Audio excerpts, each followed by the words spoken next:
Chapter 13-17. Whoosh whoosh whoosh. Chun Zhao was woken up by the helicopter's roar. Chun Zhao glanced at Fei Lai beside him. She'd woken up too. Fei Lai's senses had become much stronger recently. Even the slightest movement would be noticed by her. Are they here for you, darling? Sleep a bit more, Chun Zhao said. Just then, there was a loud knock on the door. Chun Zhao could tell that it was Jerlin. She'd also been woken up by the helicopter's roar. Dad, Mom, open the door, open the door. Chun Zhao got up helplessly and opened the door. Jerlin immediately hugged Chun Zhao's leg. Dad, are you going out? Auntie Gaia is flying the plane outside. Little Jerlin had seen the helicopter outside. It belonged to the association. Dad, can I take Jerlin there? Fei Lai pulled Jerlin over. Jerlin, if you want to take a plane, I'll have Auntie Gaia fly it herself next time. I have to go out to work now. Chun Zhao didn't want to take Jerlin to the cold, snowy mountains.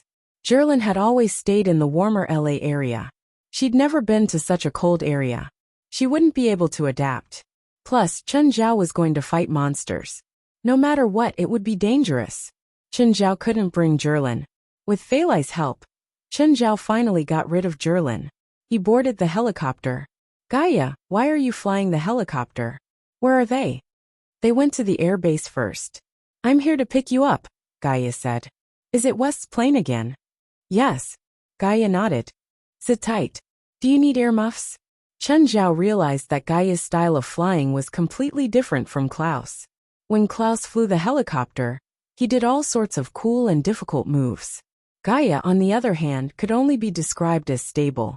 It was obvious that Gaia knew how to fly a helicopter, but her skills were average. Comparatively, Klaus was more like a racer. In terms of flying a helicopter, Klaus was clearly better. After arriving at the air base, Chun Zhao and Gaia were sent to a Hercules transport plane. Everyone from the supernatural organization was on the plane, including Adonis. Aduz, why are you here? Chun Zhao looked at Aduz speechless. I want to skydive. Aduz said matter-of-factly. If you leave, who will look after the headquarters? Agars and Lady Pamela aren't here. They can just watch. Chun Zhao entered the cabin and sat down. Are we skydiving this time? According to the weather report, there's a level 12 snowstorm in the Tota Snowy Mountains area. We won't be able to get close to the area if we fly at a low altitude. We can only drop it from above, at least 8,000 meters, said Gaia. Chun Zhao yawned. Call me when we're there. The Hercules began to take off. An officer in uniform came out of the forecastle. Hello. I'm the co-pilot of the Blackbird, Sergeant Olan. Euron looked at the strange passengers in front of him. To be honest, he really couldn't figure out who these people were, and where they came from. He could tell that a few of them were from the military, but most of the others looked like ordinary people. There were old people, women, children, and even transvestites. What was the point of this transport mission? Also, could they really complete the parachute jump? Skydiving was an extremely dangerous sport. The biggest danger wasn't that the parachute couldn't be opened, but the change in air pressure from high to low. Without proper training, the change in air pressure could cause lung bleeding or even lung rupture. This time, they had to jump from 8,000 meters in the sky. There was also a severe snowstorm in the area. It was very unsuitable for skydiving. There was only a parachute in the plane, not a respirator. Therefore, they could only rely on their own abilities. Euron's gaze swept across everyone in the cabin. None of them paid attention to him. Some were even sleeping. Ladies and gentlemen, do you need me to explain to you the precautions for skydiving? Yes. Aduz looked at Euron, his eyes shining. Apart from Aduz, no one else paid attention to Euron. The Hercules was very fast on a flight mission without any weight. In less than 2 hours, the plane arrived at the Tota Snow Mountains. Teacher, we're here. Time to wake up. Little Grove nudged Chun Zhao. Hey Grove, you're here too. Little Grove was speechless. Teacher, I've been sitting beside you for 2 hours. Don't you know? Chun Zhao rubbed his sleepy eyes. Are we here already?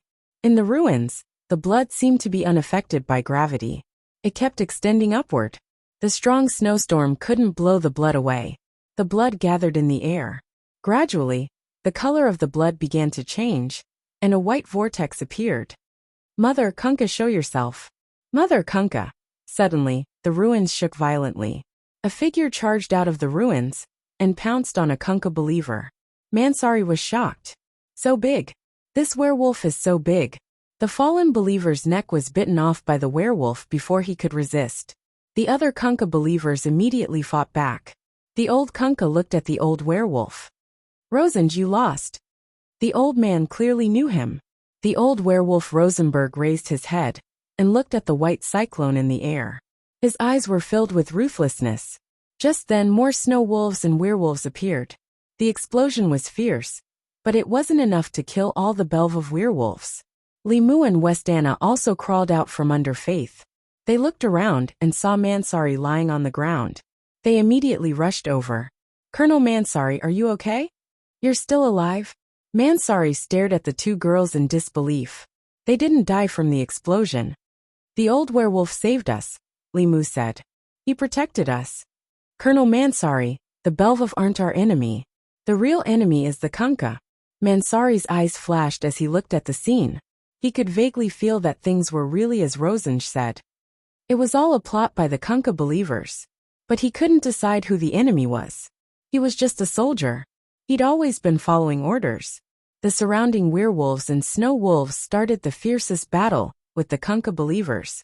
The werewolves and snow wolves had an absolute advantage in numbers. The Kunkka believers could barely hold on. Chapter 13:18. Kunkka's followers were few in number.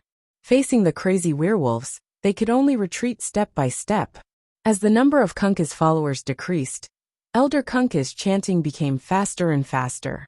Suddenly the blizzard stopped. It stopped without any warning. Then, everyone felt something in the sky.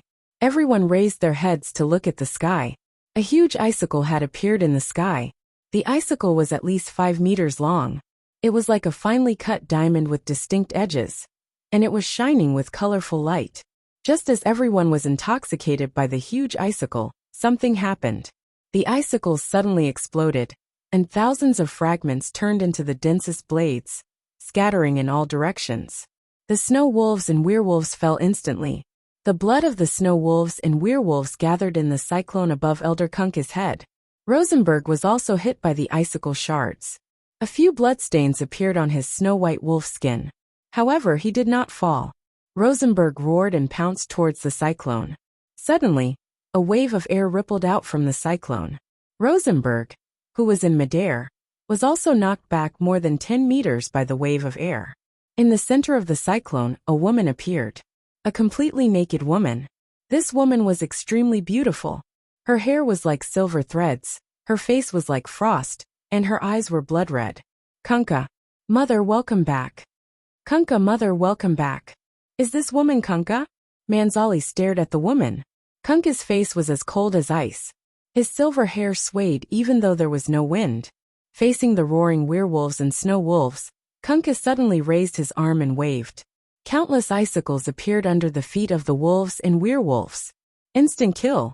Mansali's expression was extremely serious. What a terrifying woman. The blood of the wolves and werewolves was absorbed by the icicles. The icicles turned blood red. The corners of Kunkka's mouth finally curled up into a carefree smile, and he gently licked his lips. How many years has it been? Finally, I can drink blood again. Kunkka showed a longing expression. Awah! Rosenberg roared and charged at Kunkka. But an icicle shot out from under Rosenberg's feet. Rosenberg's movements were even faster as he quickly dodged. However, as soon as his feet touched the ground, another icicle rose up. He dodged it, and another icicle rose up. Rosenberg was always able to avoid the sudden spikes on the ground. Kunkka's lips curled into a smile as he waved his arm. Hundreds of ice spikes appeared under Rosenberg's feet. Rosenberg's heart skipped a beat. His beast-like instincts made him feel an extreme sense of danger. Rosenberg took a few steps back in shock. The snowy ground where he had been standing had turned into a thicket of ice thorns. The werewolf and the snow wolf took advantage of Rosenberg's distraction to attack again. But Kunkka did not even turn his head. A cold gust of wind suddenly blew past his back. Dozens of werewolves and snow wolves were instantly frozen into a huge square block of ice. The originally crystal clear ice cube quickly turned red. Kunkka was absorbing their blood again. How terrifying. The Belvos are simply courting death. It's hopeless.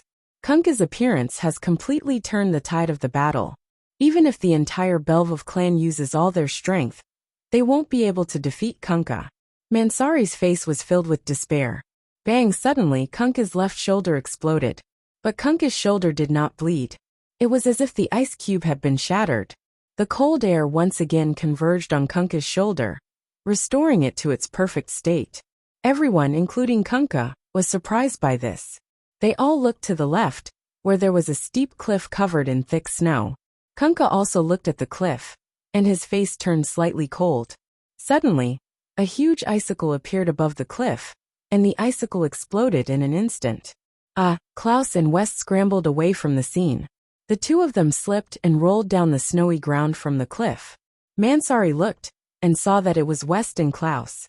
They did not leave. They were here the whole time. Kunkka used the same trick again, and another icicle appeared above the two of them before exploding. Just as the ice shards shot toward West and Klaus, they suddenly stopped. It was as if time had stopped. Mansari's pupils shrank. What was going on? Was it magic? Klaus raised his sniper rifle and fired a bullet. Bang! Kunkka's head shattered. Finished. Everyone stared at Klaus, and then at Kunkka, dumbfounded. The arrogant Kunkka was destroyed just like that? He was killed by a sniper just like that? The crowd did not know whether to be surprised or happy.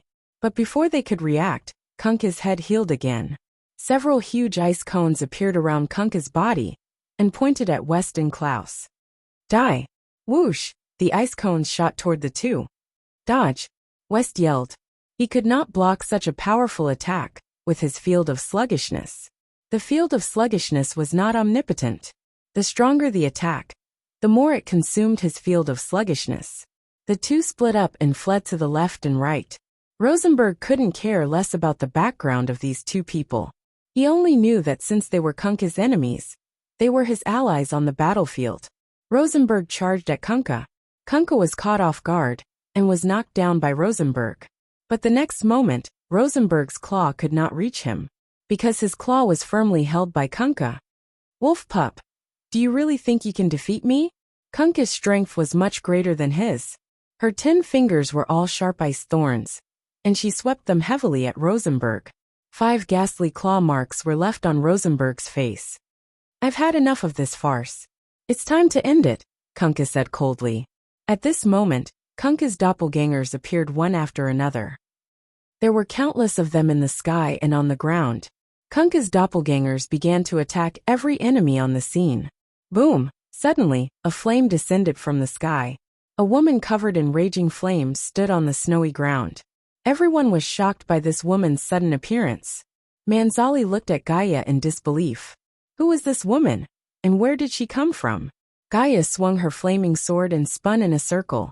More than a dozen of Kunkka's doppelgangers were instantly killed. Another one to die?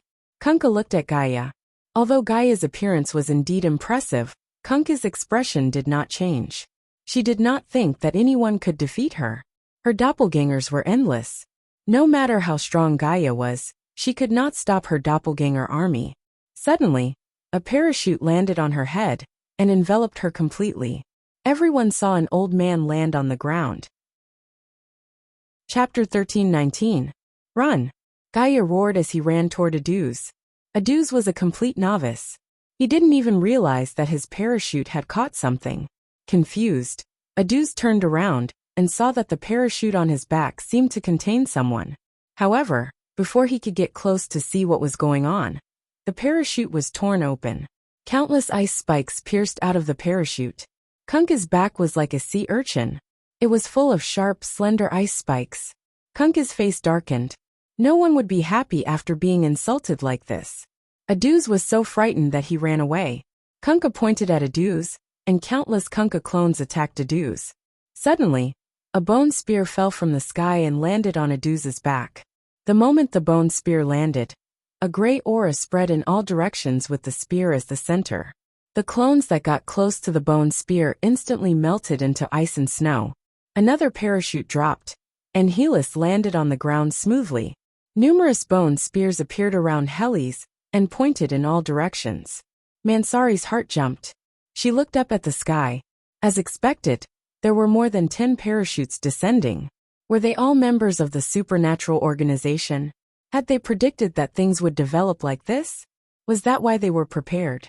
Chen Zhao finally landed. He took off the parachute and loosened his shoulders. When Li Mu and West saw him, they couldn't help but be stunned. Professor Chen? That's Professor Chen? How did he get here? Wait. Look at that person. Isn't that Lit Grove? Lit Grove was quite famous in the school, so there were quite a few students who knew him. Li Mu and West Anna really couldn't understand why Chen Zhao and Lit Grove would appear here. President, you're finally here. If you were any slower, Klaus and I would probably die here. Chen Zhao looked at Kunkka, but in the end, his gaze landed on the few Kunkka followers. West, should we get a uniform-style uniform when we get back? Okay. Is that naked Kunkka? Chen Zhao asked, pointing at him. Guild leader, you can feel it? It's not that I can feel it, it's just that her style is too obvious. Chen Zhao's voice wasn't soft. At least Kunkka heard everything he said. Kunkka's expression turned even colder. Human, you are provoking a terrifying enemy. Do you think we're here for a vacation? Chen Zhao didn't care about Kunkka's threat. You are here to be buried in this sea of snow, Kunkka said coldly. The wind was blowing. Chen Zhao raised an eyebrow. He could feel Kunkka's unusual aura. Demonic domain. Kunkka was on the same level as him. Kunkka suddenly spread his arms, and a blizzard suddenly appeared. In the wind and snow, figures appeared one after another. More Kunkka clones appeared around him. It wasn't a few hundred like before, but 10 times, 100 times more. Kunkka's doppelgangers covered the entire mountain. Kunkka's real body floated in the air, facing Chen Zhao and the people from the supernatural organization. Do you really think that you can go against me? Human. Chen Zhao narrowed his eyes at Kunkka. The blizzard was her demonic domain. The Belve werewolf, Mansari, Li Mu and West Anna looked at Kunkka's clones. They finally understood why Kunkka was so terrifying. We're dead. Humans can't win at all. We're dead. Li Mu and West Anna had the same thought. With so many clones, they could all die if they piled up. Mansari's expression was also very ugly. She even felt a bit regretful. If she hadn't rejected the supernatural organization's kindness before Kunkka broke the seal, things might not have turned out like this. But because of her stubbornness, Kunkka's seal had been broken in the end. From the moment Kunkka broke the seal, they were destined to lose. They had completely lost. The power that Kunkka had displayed wasn't something that humans could defeat. Here, I have boundless power. You can't beat me. Kunkka looked down at Chen Zhao. Chen Zhao looked at Kunkka. Here. In other words, she hadn't truly reached the state of emptiness. She still needed the help of the Great Snow Mountain to be able to cast this doppelganger spell. For someone like Chen Zhao, he could run around with his little world. But Kunkka was much stronger than Count Mosa. Kong Mosa had a demonic domain, but he didn't have his own spell. On the other hand, Kunkka hadn't completely reached the state of emptiness, but she already had her own spell. She'd reached this level with her own power, not Kong Mosa's opportunistic method. Chen Zhao secretly took out an angelic crystal. To Chen Zhao's disappointment, Kunkka didn't move at all. Wasn't she affected? She wasn't a demon? Kunkka didn't notice Chen Zhao's actions. Or rather, she didn't care about Chen Zhao's group at all. She didn't think that anyone here could defeat her. Kunkka ordered kill. Leave no one alive. Countless clones charged toward the supernatural organization's front line like a flood. The supernatural organization members moved too. Kunkka's clones weren't strong, but there were too many of them, enough to make one's hair stand on end. Only Chen Zhao didn't move. He stood where he was facing Kunkka. Gaia leaped up. She turned into a fire dragon and dove across the snow. She spat out dragon breath at the ground. Hiss! That's the legendary fire dragon, right? So powerful. We're saved. Only Mansari frowned. No one knew what she was thinking. Li Mu and West Anna had hope, but Mansari was more experienced. Although this was also the first time he came into contact with such supernatural warfare. But he knew some basic knowledge about war. Gaia's fire dragon was strong, but she was like a cannon. If there were 100 cannons, she might be able to threaten the enemy. However, she was just an individual, And a cannon was too insignificant in the close combat battles of ancient times. Of course, the other members of the supernatural organization were also fighting, but they weren't as eye-catching as Gaia. Only Chen Zhao stood where he was. He crossed his arms and stared at Kunkka. Chapter 13:20. They're more tenacious than you think. They won't be defeated so easily. What a joke. They'd all been in the Tower of Trials before. If they couldn't even last a few minutes, they might as well go back to their mother's wombs. Kunkka's clones weren't too strong. They weren't as strong as the monsters on the first level. Even Adu's wouldn't retreat. Kunkka's only advantage was numbers. Kunkka frowned. She could feel that the clones were being destroyed in large numbers. But soon she felt relieved. So what if they were destroyed? She could have as many clones as she wanted. She was never afraid to compete with others in numbers. But these people were indeed difficult to deal with. Kunkka had to admit this. Kunkka had always been careful. She didn't want to make the same mistake she'd made 300 years ago. This mistake had sealed her for 300 years. Kunkka looked at Chen Zhao. Was this guy really not worried at all? Or did he still have hope for the current situation? Just then, there was another change on the Belvos side. A group of werewolves appeared on the south side of the battlefield. Werewolf wizards. Kunkka's eyes glinted fiercely. There was even some resentment in them. The new batch of werewolves were slightly smaller than ordinary werewolves, but they were all holding wooden staffs. Kunkka suddenly raised his arms above his head. Then a huge ice pillar appeared in the sky. This icicle was close to 50 meters in length. It was like a giant, sparkling and translucent sword that could hold up the sky, pointing at the werewolf shamans. Mansari, Limu and Vestana were all dumbfounded. Was Kunkka a god? The huge ice pillar smashed toward the werewolf wizards. The werewolf wizards immediately waved their staffs and chanted a spell, releasing a shield together. However, a single blow shattered the shield. Some of the werewolf magi collapsed to the ground, while others were dispirited and listless. Kunkka raised his arm. The ice pillar rose into the air and smashed down again. They're dead, Mansari murmured. She'd thought that a new group had arrived, but they only managed to block Kunkka's attack. Kunkka coldly snorted. Die. The dark lava under Chen Zhao's feet suddenly spread to the werewolf wizard's feet, instantly enveloping all of them. Puff! The ice crystals smashed into the dark magma, but it was like a wooden stick smashing into mud. Although the dark magma splashed everywhere, the force of the impact was greatly reduced. Everyone couldn't help but look at him. It turned out that he also had combat power. Previously, both the Belvos and Mansari's group had thought that Chen Zhao was here to watch the show. It was all because Chen Zhao hadn't done anything yet. But Chen Zhao's move was quite extraordinary. Kunkka looked at Chen Zhao. Under her control, the ice crystal changed directions and flew toward Chen Zhao. The huge ice crystal was about to hit Chen Zhao. Chen Zhao didn't dodge. Instead, he punched the ice crystal. Bang! Half of the ice crystal shattered. Chen Zhao kicked the remaining half of the crystal. The ice crystal flew back to Kunkka, and half of Kunkka's body was instantly sliced off. The ice crystal was still flying backward. The 100-ton ice crystal flew for hundreds of meters before landing in an arc. The Belvov werewolf, Mansari Limu, and Vestana were all dumbfounded by the terrifying force. Kunkka's body had been sliced in half, but she'd recovered once again. She didn't seem to be injured at all. This time Kunkka finally looked at Chen Zhao. Compared to the group of werewolf magi who had long since weakened, this person in front of him was the true enemy. Kunkka finally didn't hold back anymore. A terrifying aura was completely released from her body. Kunkka's body was surrounded by a white mist. Huge ice crystals appeared above Kunkka's head, all pointing diagonally at Chen Zhao. In the eyes of the Belvos and Mansari, Kunkka was like an inviolable god. She was high in the sky, looking down at the tiny enemy below. And that insignificant enemy was Chen Zhao. He couldn't win. Humans couldn't defeat gods. Even if they all hoped that Chen Zhao could win. But they'd seen how terrifying Kunkka was. Amidst the biting cold wind, these two people seemed to be about to engage in an unfair duel. Go! Kunkka waved her arm and pointed at Chen Zhao. A dozen huge ice crystals shot at Chen Zhao. Each ice crystal weighed hundreds of tons.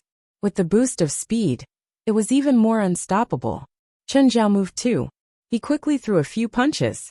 Some of the ice crystals were instantly shattered by Chen Zhao. Ice shards filled the sky. President, do your best. Aduz was probably the most relaxed person here. No, he wasn't relaxed either. He was at the back, but he still had to fight against the blizzard. He was a bit regretful. It was so cold here. Los Angeles was indeed more comfortable. He'd come here just to experience parachuting. He couldn't interfere in the battle either. He could only cheer for Chen Zhao from the back. A patch of dark lava appeared behind Aduz. It wasn't a lot, but it was enough to protect him from Chen Zhao and Kunkka's battle. Chen Zhao still had some strength left. He also believed that Kunkka hadn't gone all out either. President, press that little bitch to the ground and ravage her. Since when did Aduz become so bad? I learned it from the president. Klaus and the lightning team worked well together. Fighting against Kunkka's clones wasn't enough to make them feel pressured. Compared to the first level of the Tower of Trials with 5 people, Kunkka's clones weren't difficult at all. At least before they reached their limits, they wouldn't feel pressured. Kunkka pulled back his arms and pushed his palms forward, as if he was throwing something with both hands. Above their heads, a huge icicle appeared. This icicle was bigger than any of the previous ones. It was as big as a building. Chen Zhao raised his right arm. The moment the ice pillar fell, a beam of white light shot out. The ice pillar evaporated instantly. Kunkka's chest heaved, but he quickly calmed down. It's indeed a demon's domain, Chen Zhao mumbled. He'd used so much magic power, but he'd recovered so quickly. Everyone stared at Chen Zhao and Kunkka nervously. The battle between the two was too shocking. But everyone could feel that the two of them were still holding back. The Belve of Werewolves were even more incredulous, because they knew better than anyone else how terrifying Kunkka was. Chapter 13:21. Kunkka grabbed at Chen Zhao through the air. Instantly, a terrifyingly low temperature engulfed Chen Zhao. It might only be a fraction of a second. Chen Zhao was sealed in a square block of ice. Everyone sucked in a breath of cold air. Had the battle been decided just like that?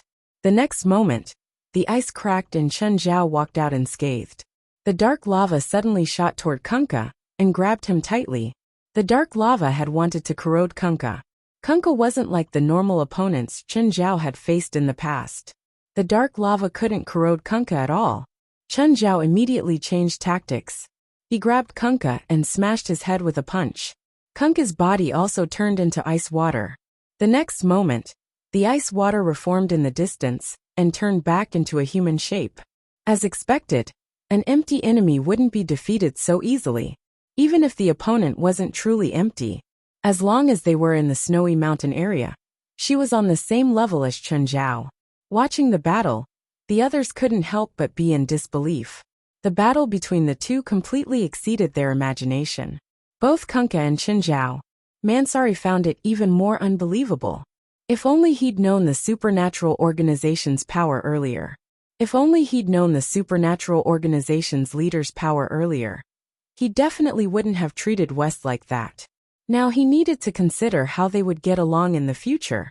Continue the deteriorating relationship with the supernatural organization?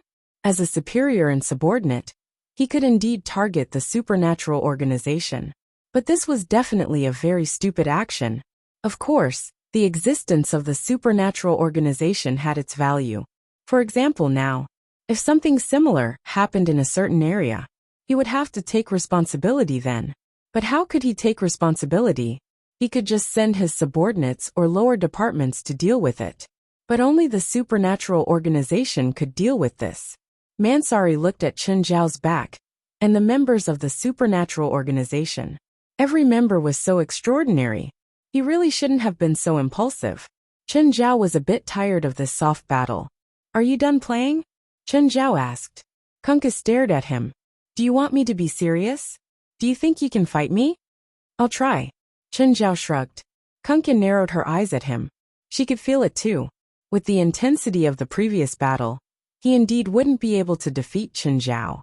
Chen Zhao turned his head and said to Aduz, Aduz, have our people retreat. What, you want to escape? Kunkka was a little surprised. I don't want to hurt my subordinates, Chen Zhao said honestly. It's not easy to train them. Aduz sent a signal to the supernatural organization. Everyone saw the signal and started to slowly but orderly retreat, leaving the battlefield. Gaia kicked a werewolf beside him away. "Get lost. Don't get involved." The werewolf who was kicked glared at Gaia without saying a word. His strength was inferior to theirs, so whatever he said was useless. However, they clearly had no intention of retreating. They and Kunkka were mortal enemies, and they would not rest until one of them was dead.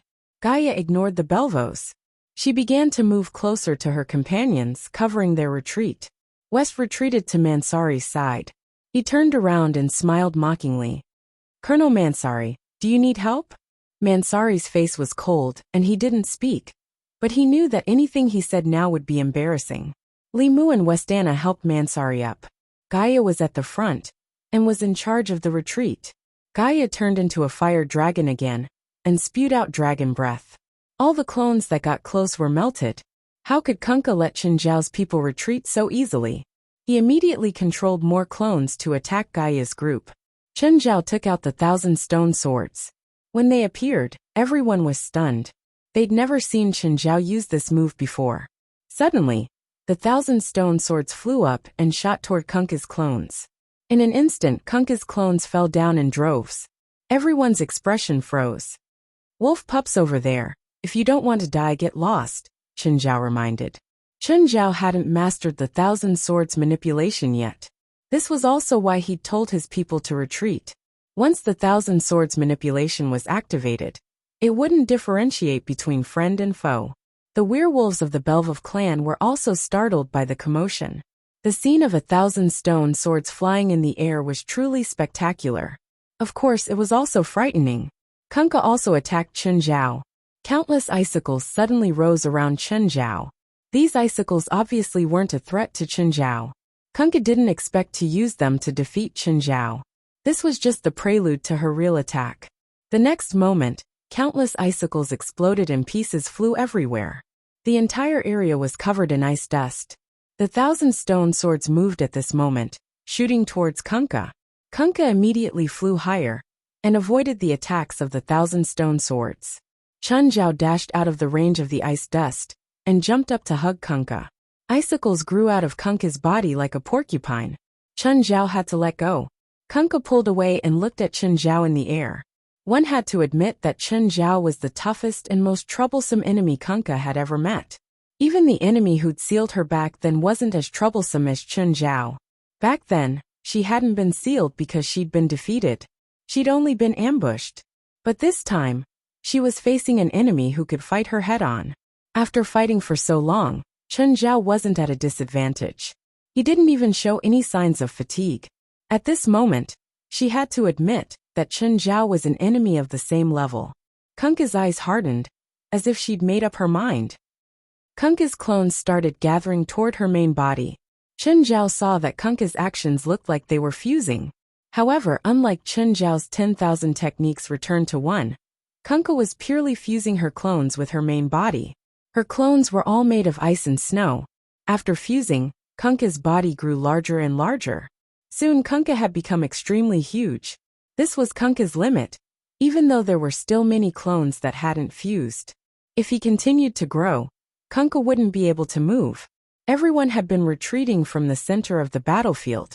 Seeing Kunkka's huge body in the distance, they couldn't help but jump. "So big. Your leader can beat Kunkka?" "Our leader won't lose," West said calmly. Even though he was worried, he definitely wouldn't show it before Mansari. Chapter 1322. Looking back from Munsaw's distance, one could vaguely see a small figure in the air confronting the giant. The giant was really too tall. It was clearly 3 or 4 times taller than the surrounding trees. The trees in the snowy region were at most a dozen meters tall. In that case, the giant was at least 60 meters tall. Chenjiao, on the other hand, was much smaller. But when they clashed for the first time, Kunkka was at a disadvantage. Everyone saw the giant get knocked down. This made everyone feel as if they were watching an extremely realistic movie scene. After a few seconds, the impact came too. The impact brought up a wave of snow and rushed toward them. Thankfully, they were far enough from the center of the battlefield. The impact was strong, but it wasn't enough to cause harm to people at this distance. Even so, they were still shaken to the core. If they were half as far away, they would definitely die from the impact. Kunkka didn't expect that even though he'd turned into a giant, he would still be suppressed by Chun Zhao. Just how much power was hidden in this tiny body? Kunkka swept his foot out again. Chun Zhao didn't dodge. Instead, he kicked toward Kunkka's foot. Instantly, Kunkka's leg was broken. But soon, Kunkka's clones fused in again and repaired Kunkka's leg. An icicle appeared beside Kunkka. Kunkka grabbed the icicle and smashed it at Chun Zhao like a baseball bat. This time, Chun Zhao didn't take it head-on. Instead, he flew higher to avoid the icicle's radius. Then he turned and charged at Kunkka. Bang! Kunkka's huge body was crushed by Chun Zhao. Like a skyscraper collapsing, the impact swept in all directions again. 10,000 techniques returned to 1. Chun Zhao's power instantly increased and he punched. Kunkka's huge body instantly cracked, and it completely collapsed. The impact of this punch was also unprecedented. It even caused an avalanche. The surrounding crust was slightly deformed. Even Kunkka felt danger now. She wasn't truly immortal. She could still die. Kunkka immediately broke free from his collapsing body and reformed. He couldn't let this human get close. He couldn't have any close contact with him. He had to distance himself. Kunkka's magic exploded. Dozens of icicles fell from the sky. But Chun Zhao was already charging at Kunkka. He wasn't going to play anymore. From the moment he activated 10,000 techniques returned to 1, he started to get serious. By now, both his speed and strength had reached their peak. Before Kunkka could dodge, Chun Zhao was already right in front of him. The fist landed on Kunkka's body, and Kunkka's body crumbled again. Chun Zhao saw that there was a core in Kunkka's broken body. The surrounding ice dust was rapidly gathering toward this core. Chun Zhao could end it immediately. But Chun Zhao didn't do that. After Kunkka reformed, he quickly pulled away from Chun Zhao. She felt a sense of danger, completely different from the feeling of being sealed 300 years ago. Although she had been sealed, the human witches and the Belvos could do nothing to her. But this time, it was different. She felt death. Kunkka's eyes became serious. She felt that her weakness had been discovered.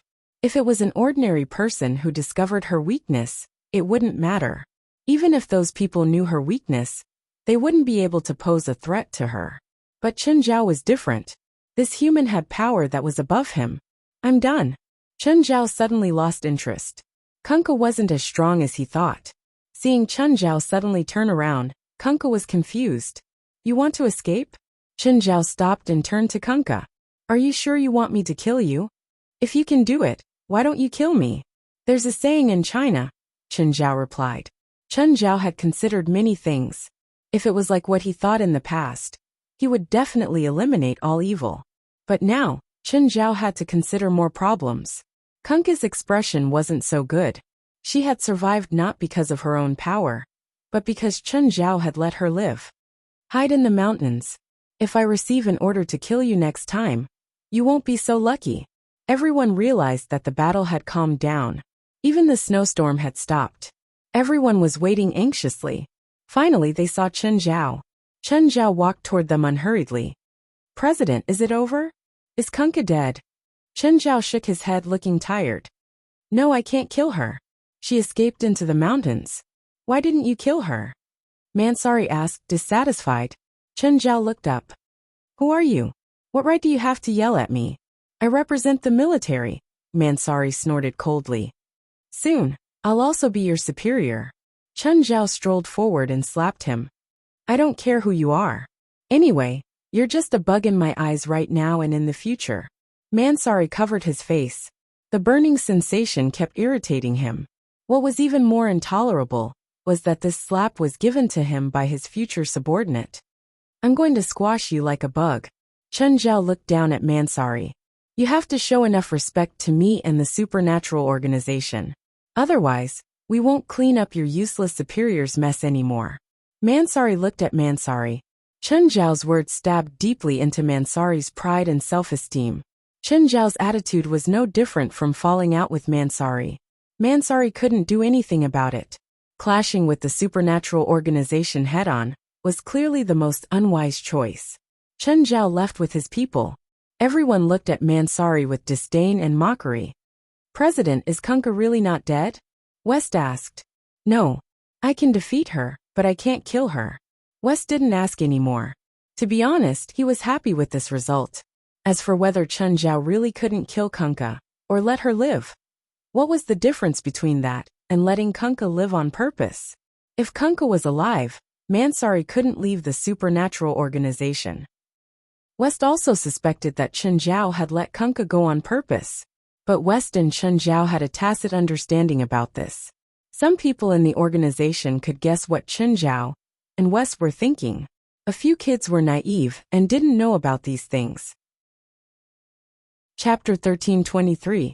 The people of the supernatural organization immediately became alert and got into a fighting stance. But West waved his hand, gesturing for them to relax. He didn't think that the Belvos were here to find trouble. Finding trouble depended on who they were.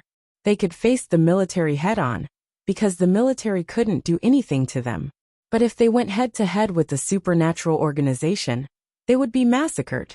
This group of people were not good people. Go and ask them what they want, Chen Zhao said to West. West walked up. What's the matter? Sir, we want to talk to your president, a Belvos in human form said. He clearly didn't want the supernatural organization to misunderstand, because they knew very well how powerful the supernatural organization was. Plus, they didn't have any actual conflicts with the organization. You can tell me directly, West said. If it's a small matter, I can make the decision. If I can't make the decision, I'll pass it on to the president. West's answer was very cunning. His words were useless. The representative of the Belvos wanted to talk to Chen Zhao more. But now they didn't have the initiative. We, the Belvos, have been living here for hundreds of years, the representative of the Belvos said straightforwardly. We have never stirred up trouble. I hope we can return to our homeland, and we hope to receive the protection of the supernatural organization. We are powerless against Kunkka. Most of the Belvos had transformed into humans and lived in a small town at the foot of Mount Toda. They relied on skiing tourists to make a living. If Kunkka's followers hadn't caused trouble, they'd still be living like normal people. So, to be honest, they were actually the most innocent. Although West sympathized with them, he could not make the decision on this matter. Even the supernatural organization couldn't help. It depended on the military's attitude. Wait a moment. I'll discuss it with the president. West turned back to Chen Zhao and told him the Belvos' request. Should we care about them? Chen Zhao asked. The Belvos didn't have any relationship with the supernatural organization. So, Chen Zhao considered the problem more from the perspective of benefits. The Belvos looked pitiful and homeless. But that wasn't the case. They wanted their own territory and a way to survive. If they wanted, they could leave and truly integrate into human society. There was no such thing as not being able to survive after leaving this place. However, staying here meant that they had to face two problems. One was the conflict between the military, and the other was their archenemy Kunkka. West had a way to deal with the military. After all, it wasn't difficult for West to explain the situation. As for Kunkka, with the strength of the Belvos, it was impossible for them to compete with him. This was also the biggest problem they faced. They had hoped that Kunkka would be destroyed. But now that Kunkka wasn't dead, their hopes were dashed. They didn't care if Chen Zhao really couldn't kill Kunkka, or if Kunkka had escaped on purpose. It was meaningless to pursue this. They couldn't find out if Chen Zhao had done it on purpose either. What they needed now was protection, the protection of the supernatural organization. President, keeping them is good for us, West answered simply. Yes, Chen Zhao said. Do you have a way to get the military to stop the attacks? That old bastard Leon can do it. We helped him this time, so he has to return the favor, West said. It's just that Kunkka has some trouble. We'll stay here for a night, Chen Zhao said. I'll talk to Kunkka myself. I think she'll give in. President, the Toda Snow Mountains stretch for more than 600 kilometers and cover an area of nearly 50,000 square kilometers. Are you sure you can find Kunkka? In my eyes, she's much brighter than a third wheel. Hearing this, West didn't say anything else. Instead, he started talking to the Belvos. What was the point of working with the Belvos? It was to make them a time bomb. If the supernatural organization and the government fell out one day, the bomb would explode. Kunkka was a bandit. As long as the military or government couldn't destroy Kunkka, they had to consider the supernatural organization's attitude. In ancient times, why did so many generals support bandits and say that they were rebellious? Most of them had no choice. It was just to ensure that they wouldn't be killed. At the same time, it was to get food. As long as Kunkka existed, the Anti-Terrorism Security Department would have to keep providing funds. Of course, Chen Zhao had at least some professional ethics. At least he didn't create his own bandits. If Pamela led the evil spirit group and took over the mountain, the Anti-Terrorism Security Department would be dumbfounded. Although the supernatural organization didn't get involved in politics now, they were already close to the government. So, both Chen Zhao and West had to consider the future of the supernatural organization. The supernatural organization wasn't a private organization, so they would definitely have connections with the government.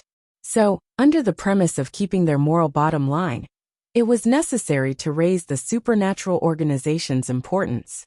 Manchurikan could guess Chen Zhao's and the supernatural organization's intentions. But now his weakness was in Chen Zhao's hands. The Tota Snow Mountains incident had gone out of control because of his carelessness and arrogance. If he'd accepted the supernatural organization's suggestion and let them take over, this wouldn't have happened. Kunkka wouldn't have broken the seal either.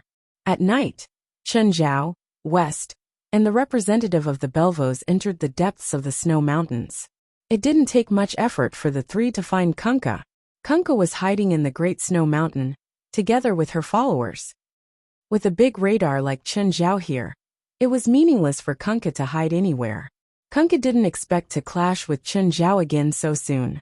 Kunkka and her followers stood before the three, wary and confused. I can't even recognize you after you put on your clothes. Chen Zhao's words almost made Kunkka's nose go crooked. Her followers were even more furious. Kunkka was their faith. How could they tolerate Chen Zhao's insults? President, we're here to negotiate, West reminded in a low voice. We're not here to make enemies. Chapter 1324. Long time no see.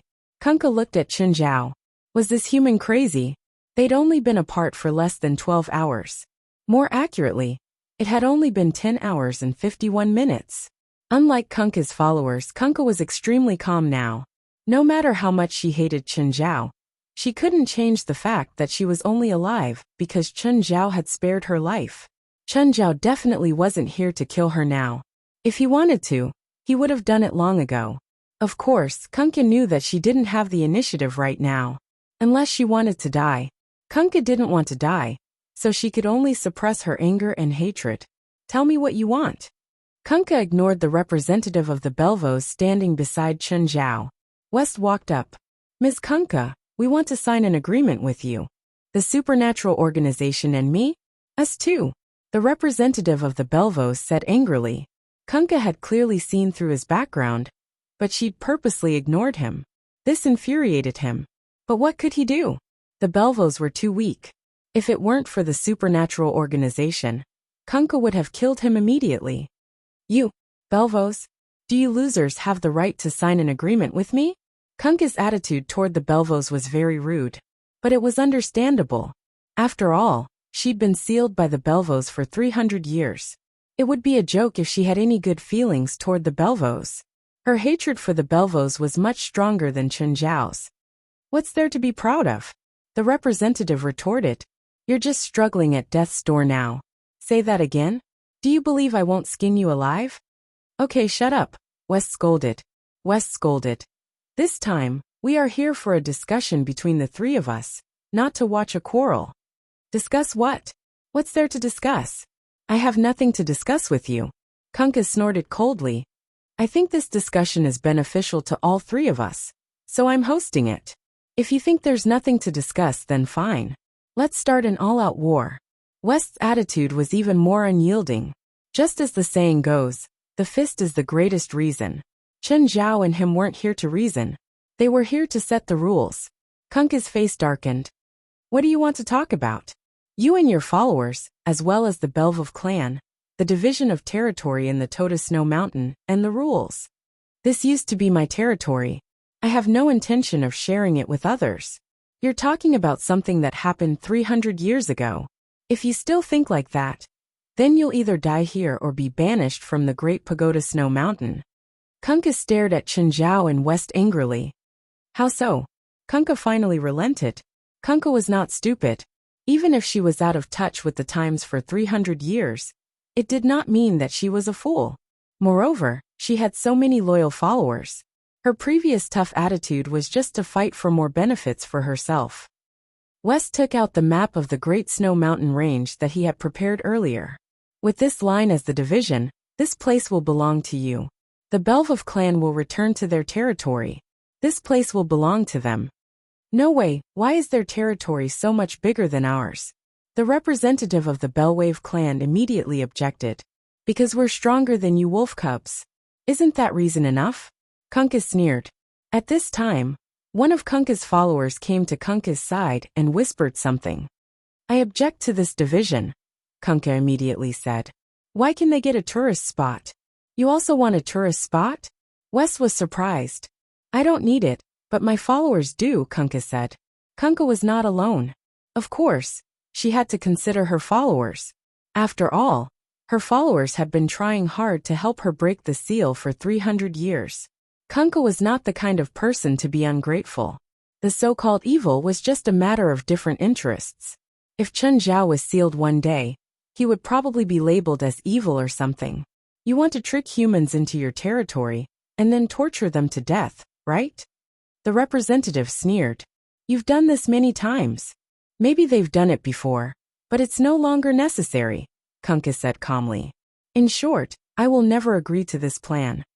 Then we'll divide the tourist spot into a neutral area, West said. Both Kunkka's followers and Belvov werewolves can enter this area, but no fighting. Chen Zhao looked at the map and thought for a long time. Do you need to invest? Kunkka and the Belvov representative both looked at Chen Zhao. The supernatural organization can invest in hotels and supermarkets in this area. Chen Zhao did not know how to do business, but he knew the basic business rules. The Great Snow Mountain Range had many tourists every year, but it had almost no basic facilities. Most of the time, tourists would need to rent a house in the town. Previously, the residents here were mostly Belvov. Because they were xenophobic, the public facilities here were very simple. If Chen Zhao could invest in these hotels and supermarkets, he would not only get some jobs. He could accept both Kunkka's followers and Belvov's to work here. The supernatural organization could also make some money. It might not be very high, but it would at least make some money. Right now, the supernatural organization still had a lot of cash in their accounts. But the cash would depreciate in their accounts. The supernatural organization did not have any profit points.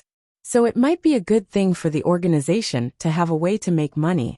I'm fine with it, Kunkka said. She did not understand either, but she saw her followers secretly making eye contact. I'm fine with it too. The Belvovs couldn't wait for the supernatural organization to enter this area. Only in this way could their safety be guaranteed. Moreover, the Belvovs weren't rich. Because they rarely interacted with the outside world, many of them worked as lumberjacks or provided food and lodging for tourists to earn a meager income. Their first request was to return to their original land and avoid Kunkka's revenge. Of course, they would be happy to see the supernatural organization enter this area. Also, my territory needs to expand and be connected to the neutral area. Chapter 1325. It had been 2 days since they'd returned to Los Angeles. Zhirlin and Chen Zhao had shivered in the cold for 2 whole days. When Chen Zhao had gone to Mount Toda Snow Mountain, he'd left her with Fei Lai and wouldn't bring her along. Baby, it's delicious. Chen Zhao had to cook personally. Grilled octopus. Zhirlin crossed her arms over her chest and turned to look at Chen Zhao. Leave the food. Zhirlin still won't forgive me. I won't give you food if you don't forgive me. Zhirlin swallowed. Fine, forgive me for now. You can be angry after you eat. How can there be such a good thing? Chen Zhao patted Zhirlin's head angrily. Daddy, don't go. Zhirlin was already hanging onto Chen Zhao's arm. Zhirlin wants food, good food. You unprincipled little bastard. No more. Daddy's angry now. Daddy. Zhirlin wants food. Daddy, Jerlin's wrong wah. Okay, stop teasing Jerlin. Fei Lai picked up a grilled octopus. Honey, you can't have barbecue now. If you can't, you shouldn't have barbecued in front of me. Ignoring Chen Zhao's obstruction, Fei Lai started eating. Why are you all so stubborn? Chen Zhao's expression was helpless. Jerlin finally snatched the grilled octopus from Chen Zhao's hands. Running with her short legs to Fei Lai's chair, she climbed onto it. Ah, Daddy, look over there. There's something. Is that our new pet? Jerlin pointed at the forest beside Mirror Lake. Chen Zhao looked in the direction Jerlin was pointing. Crypt demons? There were 2 crypt demons and a Nissan species. Chen Zhao stood up and walked around the waterfall to the forest. The 2 crypt demons were both male and over 4 meters tall. Chen Zhao was confused. Why were they at his doorstep? Seeing Chen Zhao, the crypt demon swiped its claws at the Nissan species beside it. It stumbled and fell before Chen Zhao. It opened its mouth and was about to bite Chen Zhao. Chen Zhao lifted his foot and kicked the Nissan to the ground, stepping on it. What are you doing here? The crypt demon whimpered and pointed at the Nissan species. For me? Chen Zhao guessed. The crypt demon nodded and left. Chen Zhao glanced at the Nissan creature. He lowered his foot and stomped it to death. However, Chen Zhao had never tried the Nissan variety before. He didn't know how it tasted, and if it suited his taste. Metal, wood, water, fire, earth. Come and drag this thing back. You guys see how to cook it? Hearing Chen Zhao shout, the 5 underlings immediately came over and dragged the Nissan back home. However, the Nissan species weighed close to 1,000 kilograms. The 5 inferior demons couldn't move it at all, so they could only ask the other inferior demons for help. There were a lot of inferior demons in the house, but only the first 10 were in charge. They were metal, wood, water, fire, and earth, A, B, C, D, and E. Every outstanding underling had to be an outstanding chef. That was the motto of the 10. How dare he call himself a chef if he doesn't know about nutrition? Not only that, but they also studied Chinese, French, Japanese, and English. To be able to learn so many languages, it definitely wasn't a brainless, low-level creature like Chen Zhao had initially thought. Not long after, the aroma of barbecued meat wafted over. Gold, what are you barbecuing? Mistress, it's a creature that Master brought back. We don't know what it is either.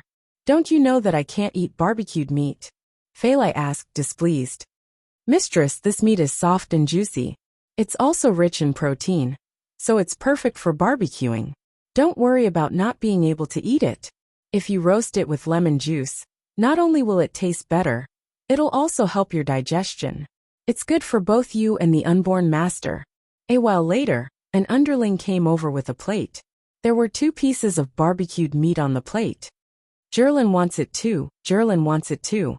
Jerlin kept swallowing. Gold, give it to Jerlin. Yes, master, please wait. The underling returned, and also brought a plate for Jerlin. Delicious, delicious. Jerlin's face was covered in barbecue sauce. Beep, beep. Just then, there was the sound of a car horn outside. Hearing this, the underlings all ran back to the basement. Chen Zhao also stood up to open the door. When he opened it, he saw Winnip and 4. Winnip, 4, why are you here? Chen Zhao's expression was strange. If they came, then so be it. They didn't say anything. Smells so good. What are you eating? 4 walked past Chen Zhao and ran to the front yard. Aunt 4. Seeing 4, Jerlin grinned. Eat, eat, delicious. 4, why are you here? When Fei Lai saw 4, she was still lying lazily on the recliner. But when she saw Winnip come in, she immediately sat up from the recliner. Mom, why are you here? Can't I come to visit you? Grandma, you don't come to see Jerlin? Jerlin looked at Winnip, pretending to be wronged. Baby, how can I not come to see you, my little baby? Winnip hurriedly went up and picked up Jerlin. Grandma, eat, it's delicious. Good, oh good. Winnip's eyes brightened. Chun, what meat is this? Where does it come from? Do you have a stable supply? Don't tell me it's a rare supply. I'm sorry to tell you, Chen Zhao said helplessly. It's indeed a rare supply. Chun, give me your supplier's contact information. Winnip looked at Chen Zhao in disbelief. Mom, Fei Lai immediately said. They have their rules. Don't make it hard for Chun. Okay, Chun, Winnip said. Other than visiting Fei Lai, I'm also here to talk about your brewery. Have you produced any experimental products? Not yet. What do you think about the taste? Winnip was actually here to ask about Chen Zhao's beer. Winnip knew that Chen Zhao was a master brewer. Whether it was the Daydream, the Purple Brew, or the Nameless Wine, they were all the best in the market. Moreover, they weren't brands created by the market. They were truly famous for their taste and quality. It'll definitely taste better than the ones on the market, Chen Zhao said confidently. How's your brewery's production?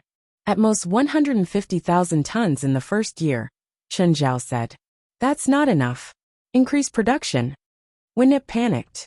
150,000 tons wasn't even enough for Mara Supermarket's beer sales for half a year. She was also very confident in Chen Zhao's beer, so she wasn't worried about the sales. Chapter 13:26.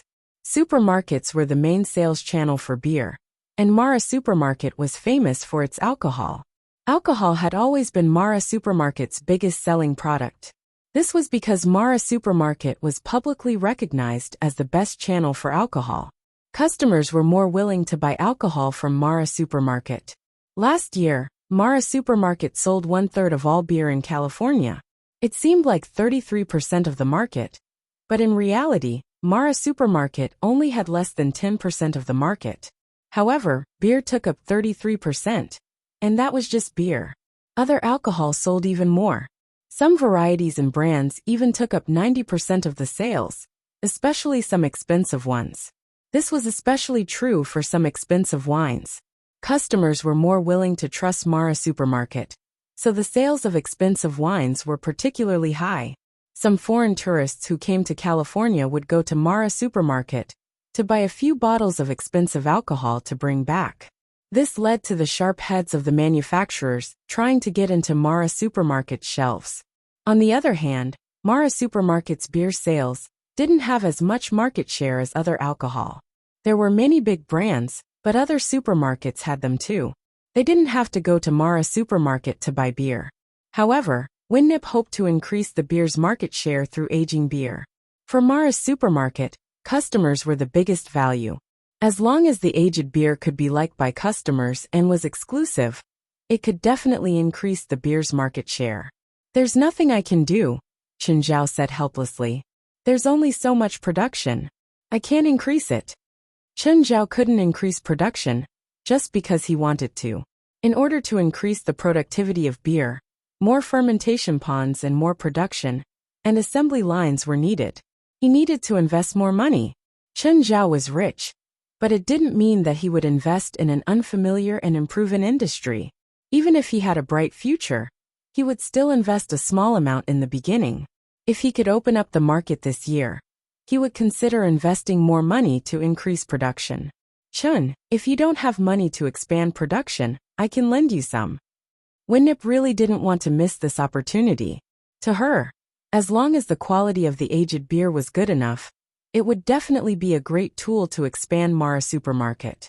Currently, Mara Supermarket only had stores in California and a few large cities like New York and Washington. It couldn't cover other small and medium-sized cities at all. But if she had aged beer, it would definitely be a great tool to expand. Then she would take out a lot of loans, and the Marla Supermarket chain would cover the entire United States. Not to mention the annual output of 150,000 tons. Even if it was increased by 100 times, it would not be enough. 150,000 tons is not enough to supply the local Mara Supermarket in California. Winnip, the beer hasn't been produced yet. It's too early to talk about this. Anyway, Chen Zhao had made up his mind. The first step was to be steady. Moreover, Chen Zhao would leave the production and management to Denver. Chen Zhao had the right to make suggestions, not to control Denver's operations. Chun, you don't know how to do business at all. If you have the ability, you should seize the opportunity instead of slowly planning your strategy. In a year, your advantage will be gone. Once the other beer manufacturers analyze your beer recipe, they'll also change it. They can't change. The Nameless wine has been on the market for a few months. Have you seen other manufacturers produce it? Chen Zhao wasn't worried at all. Are you sure? Yes. I want all your beer to be supplied to Mara Supermarket, Winnip said. I can only say most of them. My friend's hotel needs my services too. I also have a restaurant that needs my services too. Chen Zhao's Marina restaurant would definitely supply it. I don't care about your own business, Winnip said. Your friend's hotel doesn't need much beer. The rest is all mine. But this way, the value of my beer will be limited, Chen Zhao said. If he only supplied it to one supermarket, the brand value would not be maximized. Even if Chen Zhao was not too ambitious, he at least wanted to increase the value of his brand. Mara Supermarket was a big supermarket in California, but outside of California, its coverage was much lower. How much more value do you want with 150,000 tons of beer? Winnip rolled her eyes. I already said that I'm willing to invest in expanding production, but you don't want to. How about this? I'll give you the number of the person in charge of beer production and sales. You can talk to him. If he agrees, I can expand, but I can only double the production. As for next year's plan, we'll talk about it next year. Okay. I'll still say the same thing. If you need money to invest, you can find me. Right now Mara Supermarket has quite a lot of cash. Mara Supermarket's operation was too good. Unlike in the past few years, she had been exhausted fighting for the market, let alone expanding her business.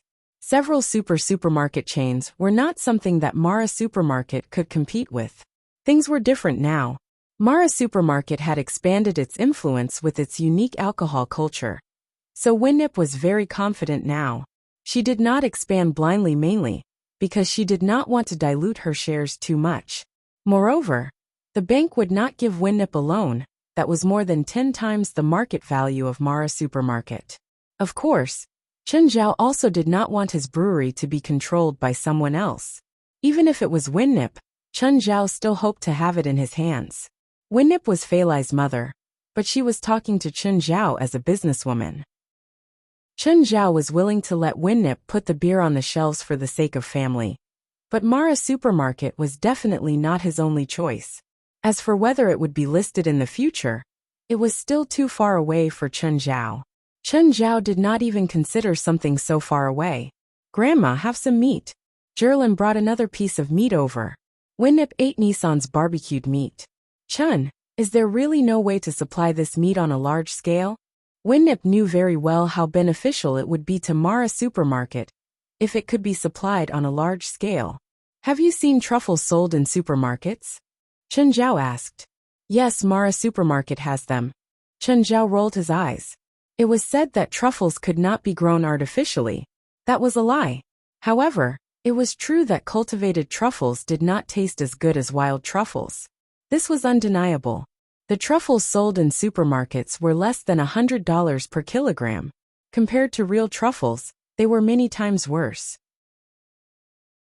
Chapter 1327. Winnip's regret was written all over her face. But she could understand. Normally, expensive luxury goods wouldn't go into supermarkets. For example, bluefin tuna could only be ordered at auctions. Since Chen Zhao said so, no one else in America could eat this kind of meat. This meant that this meat was very rare. Not only did one need money, but they also needed connections. This kind of food indeed couldn't go into supermarkets. Winnip had come in a hurry, and left in a hurry. Fei Lai tried to get her to stay, but Winnip still insisted on leaving. Even Jerlin's coquettish tactics didn't work. She was probably in a hurry to deal with work. Managing a supermarket chain, there were indeed too many things for her to deal with. For stayed and enjoyed her rare vacation. Auntie, look at little Jerlin swimming. Little Jerlin can swim very far now. For knew that Jerlin usually swam in front of her house. But she didn't expect Jerlin to be so good at swimming. She could even swim further than her. This didn't mean that Jerlin's stamina was better than For's. It was just that Jerlin was small, so she needed less strength. And more often than not, little Jerlin floated on the surface of the water, not swam. But Jerlin could swim more than 1,000 meters in the middle of Mirror Lake. She would rest for a while before swimming back. This was already shocking to For. After all, Jerlin wasn't even a year old. She was so healthy and strong that For couldn't believe it. Fei Lai, do you and Chen Zhao train Jerlin? No. Jerlin usually plays with Walter and the others, or swims by herself. Chen Zhao and I don't really restrict her. Will she exercise too much? For asked worriedly.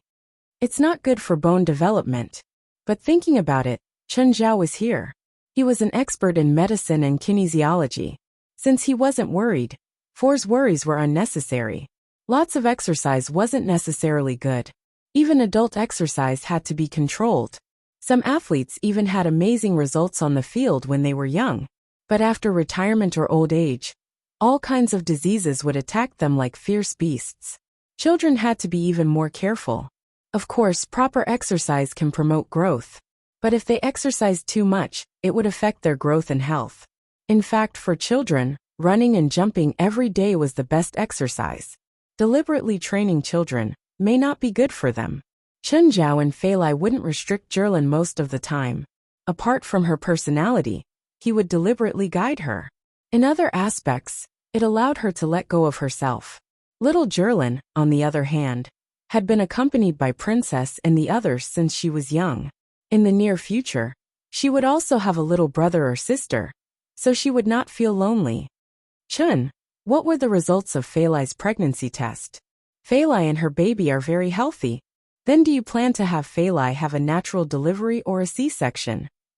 Chen Zhao thought about it. I respect Fei Lai's choice. In fact, painless childbirth in the United States was already very common. Chen Zhao and Fei Lai didn't really think about that. For stayed the night at Chen Zhao's house and went to work the next day. Chen Zhao rarely went out now if he had nothing to do. If the association needed something, it would usually be a phone call, or Wes would come to talk to Chen Zhao in person. Do. A horn blared from the door. Chen Zhao was furious. He came out and kicked the car. Don't you know there are kids and pregnant women inside? Stephen got out of the car. Seeing the front of his car, he was also furious. Do you know how much I paid for this car? You Shoal, you have to compensate me. Stephen cursed as he entered the house. As soon as he entered, he smelled an alluring aroma. Ignoring Chen Zhao's obstruction, Stephen went into the kitchen directly. Seeing Chen Zhao stewing meat, he scooped a bowl of soup for himself. Fuck, this is for Fei Lai. Fei Lai can't drink this much. Stephen ignored Chen Zhao's anger. Delicious, what meat is this? It's so delicious. Why didn't you give me some? Stephen knew that Chen Zhao's house often had top-grade ingredients. Chen Zhao didn't give him any less, but he didn't know what kind of animal the meat was. Even soup was so fragrant. With a dark expression, Chen Zhao took a piece of meat from the fridge and threw it on the kitchen counter. Scram after you take it. It's best to barbecue it.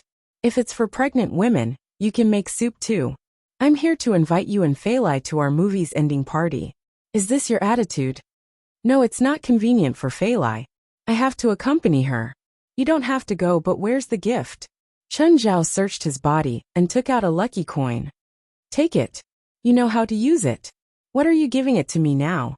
Give it to me after the movie is released. You can use it when you edit the movie, Chen Zhao said. Then take another one after it's released. We'll do both. Chen Zhao had invested 1/3 of Stephen's movie. Of course, he hoped that the movie would be a hit at the box office. Hearing that, Stephen put away the coin. He knew the effect of the coin very well. It was definitely the most magical thing in the world. How many coins do you have? Don't think about it. There's only one lucky coin left. I had 9, and I've used a few already. I should save as much as I can. Can't you make it? Make it. No one in the world can make lucky coins. Then these. They don't belong to this world. Chen Zhao stopped there. Okay, don't ask too much. I'm waiting for the movie to be a hit. Suddenly, Chen Zhao slapped his head. Oh, I invested in a beer factory. Can I put my beer brand in it? Huh. How come there's no news of you investing in a beer factory?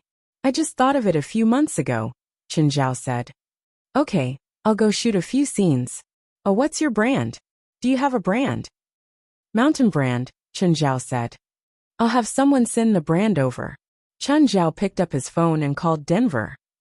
Denver, send me the brand of our beer. I'll put our beer in my friend's movie. Mr. Chen, I don't think that's part of my plan. Right now, I don't have any money to invest in movies. If it's a niche movie, the effect won't be obvious. If it's a commercial movie with a large investment, The costs will be too high. It's not worth it. Is Steven's new movie good enough? Free. Steven, it's free, right? Chapter 1328. Steven? Which Steven? The most famous guy in Hollywood, Chen Zhao said. Mr. Chen, can you really insert our beer brand into Mr. Steven's new movie? No problem. Denver didn't expect Chen Zhao to have such a wide network. He'd heard that a 5-second advertisement in Steven's movie would cost at least tens of millions of dollars. Moreover, it depended on the size of the brand. Not everyone could spend money to do it. Every manufacturer that could do it in Steven's new movie was a first-tier brand. Actually, according to normal business rules, even though Chen Zhao was the investor of the movie, he still had to pay if he wanted to do an advertisement. However, this movie was completely Chen Zhao, Steven, and Rasfa's playful work. Whether the movie would make a profit or not, they would decide it themselves. Chen Zhao would provide the cheating tools, Steven would be in charge of filming and editing, and Rasfa would be in charge of distribution. The movie hadn't been released yet, but it was already in PLM's distribution list. Since the producer of the movie didn't belong to the Big Six, PLM's commission was quite high as 15%. Even with Steven's name as a guarantee, PLM still asked for a high commission. This couldn't be helped. Hollywood had always been controlled by the Big Six. Even as PLM's chairman, Rasfa didn't have the right to decide how much the film would be distributed. However, with PLM's powerful network, the movie could earn at least 4,500 screens in the first 3 days when it was released in North America. They were still negotiating the distribution with the cinemas. Chen Zhao and Steven didn't need to discuss this. PLM would naturally help them. After all, PLM was the distributor. These were all things they had to do. The investment for the movie was around $60 million. Including the publicity fees, the total investment would be around $100 million. If it was just the North American box office, it would have to be above $220 million to make a profit. Even though the box office was in the hundreds of millions, it was actually rare for an original movie to exceed $200 million in North America. It was even rarer than $100 million. Even Steven couldn't guarantee that the movie would make a lot of money. Even if Steven's previous Sea of Fury did shock Hollywood, no one could guarantee that Steven could create a second miracle. Of course, Hollywood movies didn't just rely on box office to make money. If they only relied on box office profits, 95% of Hollywood movies would lose money. If it was a superhero movie, most of them still had to rely on peripherals, such as figurines and props. However, Steven's new movie did not have any side effects. Therefore, other than the box office, the only way to make money was through the sale of various copyrights, related books, adaptation rights, and DVD sales. Denver didn't send the ticket to Chen Zhao. Instead, he came to Chen Zhao's house personally. When he saw Steven chasing after Jerlin, his eyeballs almost popped out of their sockets. "Hello, Mr. Steven." "Hello, you are?" Steven looked at Jerlin, who had already run far away, and stopped in his tracks rather unwillingly. "I'm Denver, Mr. Chen's partner." Denver didn't think of herself as Chen Zhao's employee or subordinate. "Hello. I heard from Mr. Chen that you can help us market our beer brand in the movie. Is that true?" "Yes, I'm very close to Chen. We don't need to discuss such a small matter. Just give me the logo." Steven glanced at Chen Zhao in the front yard. "Come here and do me a favor." Steven suddenly lowered his voice. Denver froze for a moment, then followed behind Steven. Steven went to the kitchen and opened Chen Zhao's fridge. "Help me carry this piece of meat to my car." "Ah." Denver was dumbfounded. Why did it feel like Steven was stealing? Fine, he'd listen to Steven for now. But this piece of meat was really heavy. After the two carried it to the car, Steven went in and carried some ingredients. "Tell Chen that I have something to do, so I won't be eating here." Steven was indeed a thief. Just as Steven was about to drive away, Chen Zhao discovered him. "Asshole, you stole from my fridge again." Without looking back, Steven drove away. Chen Zhao chased after him. "Asshole, give it back." Steven stuck out his middle finger from the window. Chen Zhao chased for a few hundred meters, but in the end, he could only watch Steven's car drive away with hatred. Denver was dumbfounded. but he could tell that Chen Zhao and Stephen were very close. Seeing Chen Zhao return, Denver felt awkward too. After all, he was Stephen's accomplice in stealing. "Mr. Chen, I have something to do." Denver left awkwardly. But he really didn't understand. With Stephen's status, did he still need to steal from Chen Zhao's fridge? To him, it was just a friend's joke. Denver was more and more convinced that mountain beer would be a success. He also needed to get Mr. Product to produce some of it as soon as possible. If there was no product on the market after Stephen's new movie was released, it would be a huge loss for them. After receiving the gold coins, Stephen couldn't wait to start working. He felt that there were many ideas and concepts in his mind. He wanted to realize them all in the movie. To put it simply, it was like a fountain of ideas. Chen Zhao continued practicing Imperial Thousand Swords. In the battle against Kunkka, he used it for the first time. He wasn't familiar with it yet, but its power was starting to show. Kunkka's clone couldn't do anything before Imperial Thousand Swords. But Chen Zhao also felt that Imperial Thousand Swords was lacking. It was indeed effective if the enemies gathered together. But if the enemies didn't gather together, Imperial Thousand Swords would be useless. For example, if the enemies attacked from 4 directions at the same time, Imperial Thousand Swords could only send out 2 waves of swords. As for being able to control it as he pleased, it was still a long way off. "Chen Zhao, pay attention to your breathing." Old Turtle sat on a rock and watched Chen Zhao practice Imperial Thousand Swords. Breathing? What does breathing have to do with Imperial Thousand Swords? Of course it's related. Every movement you control has to be in sync with your breathing. The rhythm of your skill is very important. Maintain a sense of rhythm. Chen Zhao tried a few times, but couldn't find the rhythm. He kept trying, but he still failed. Why was the rhythm so hard to grasp? Chapter 1329. Find the feeling, find the rhythm. After resting for half an hour, Chen Zhao went back to practicing. Suddenly, Chen Zhao felt his heartbeat and breathing. This was the rhythm. Chen Zhao suddenly opened his arms. Instantly, the 1,000-stone sword split into 4. There was no chaos, no falling. So this was the feeling. Chen Zhao finally felt what he'd ignored before after Old Turtle's reminder. Actually, it wasn't hard for Chen Zhao to feel his heartbeat and breathing rate seriously. Chen Zhao definitely couldn't do something that even a normal person could do. However, both heartbeat and breathing were very ordinary things. So ordinary that normal people were used to these things and wouldn't notice at all. In a normal battle, Chen Zhao wouldn't pay attention to these things either. When Chen Zhao was controlling the 4 sword tides, the feeling disappeared again. For some reason, Chen Zhao suddenly felt tired and sleepy. It wasn't because he'd used too much magic power. Moreover, the drowsiness came too suddenly. Chen Zhao was very awake, but the drowsiness grew stronger. Chen Zhao tried his best to resist the drowsiness. "Huh?" Old Turtle looked a bit surprised. "Old Turtle, why do I feel so sleepy? Come here and let me see." Old Turtle waved his hand. Chen Zhao went to Old Turtle. Old Turtle put his finger on Chen Zhao's pulse and looked even more surprised. "Old Turtle, is there a problem with my cultivation?" "No, there's no problem. This is a sign of spiritual movement." "What spiritual movement?" Shangqing state. Emptiness is also divided into 4 realms: spiritual movement, embryonic breathing, sitting death, and spiritual silence. You're a sign of spiritual movement right now. What will happen to spiritual movement? What do I need to do? Nothing, but you'll feel more and more sleepy. Don't resist. If you want to sleep, sleep. You'll complete spiritual movement in your dreams. You'll be fine as long as you don't fall asleep during battle. How long will I sleep for? Not sure.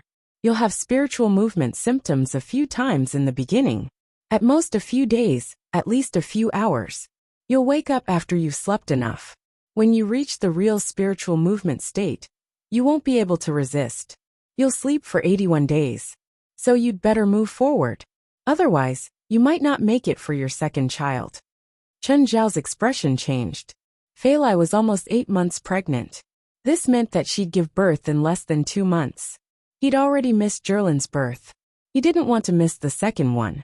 After leaving the river map, Chen Zhao's heart sank. "Chen, what's wrong?" Fei Lai saw his worried expression. Feilai asked. Zhao, Feilai said. Chun. Feilai was immediately unhappy. Chen Zhao's face clearly showed that he had something on his mind. Okay, I might fall asleep for no reason in the near future. And the longest I've slept for might be 81 days. I'm worried. Chen Zhao couldn't let it go. You're worried that you won't see the birth of our child? Chen Zhao nodded. It's hard for me to explain. It's like hibernation. I'm not sure when it'll come. Feilai could understand Chen Zhao's feelings. No one would be happy, but even if Feilai wanted to help, she couldn't. She didn't know magic and childbirth wasn't something she could control. I'm so tired. I'll sleep first. As he spoke, Chen Zhao's eyelids suddenly sank. He felt endless pajamas swarming over him. Chen Zhao remembered Old Turtle's words. Don't resist. Let nature take its course. Sleep. Chen Zhao opened his eyes abruptly. He looked around. He was sleeping on the sofa. How long had he slept? Please don't be spiritual movement.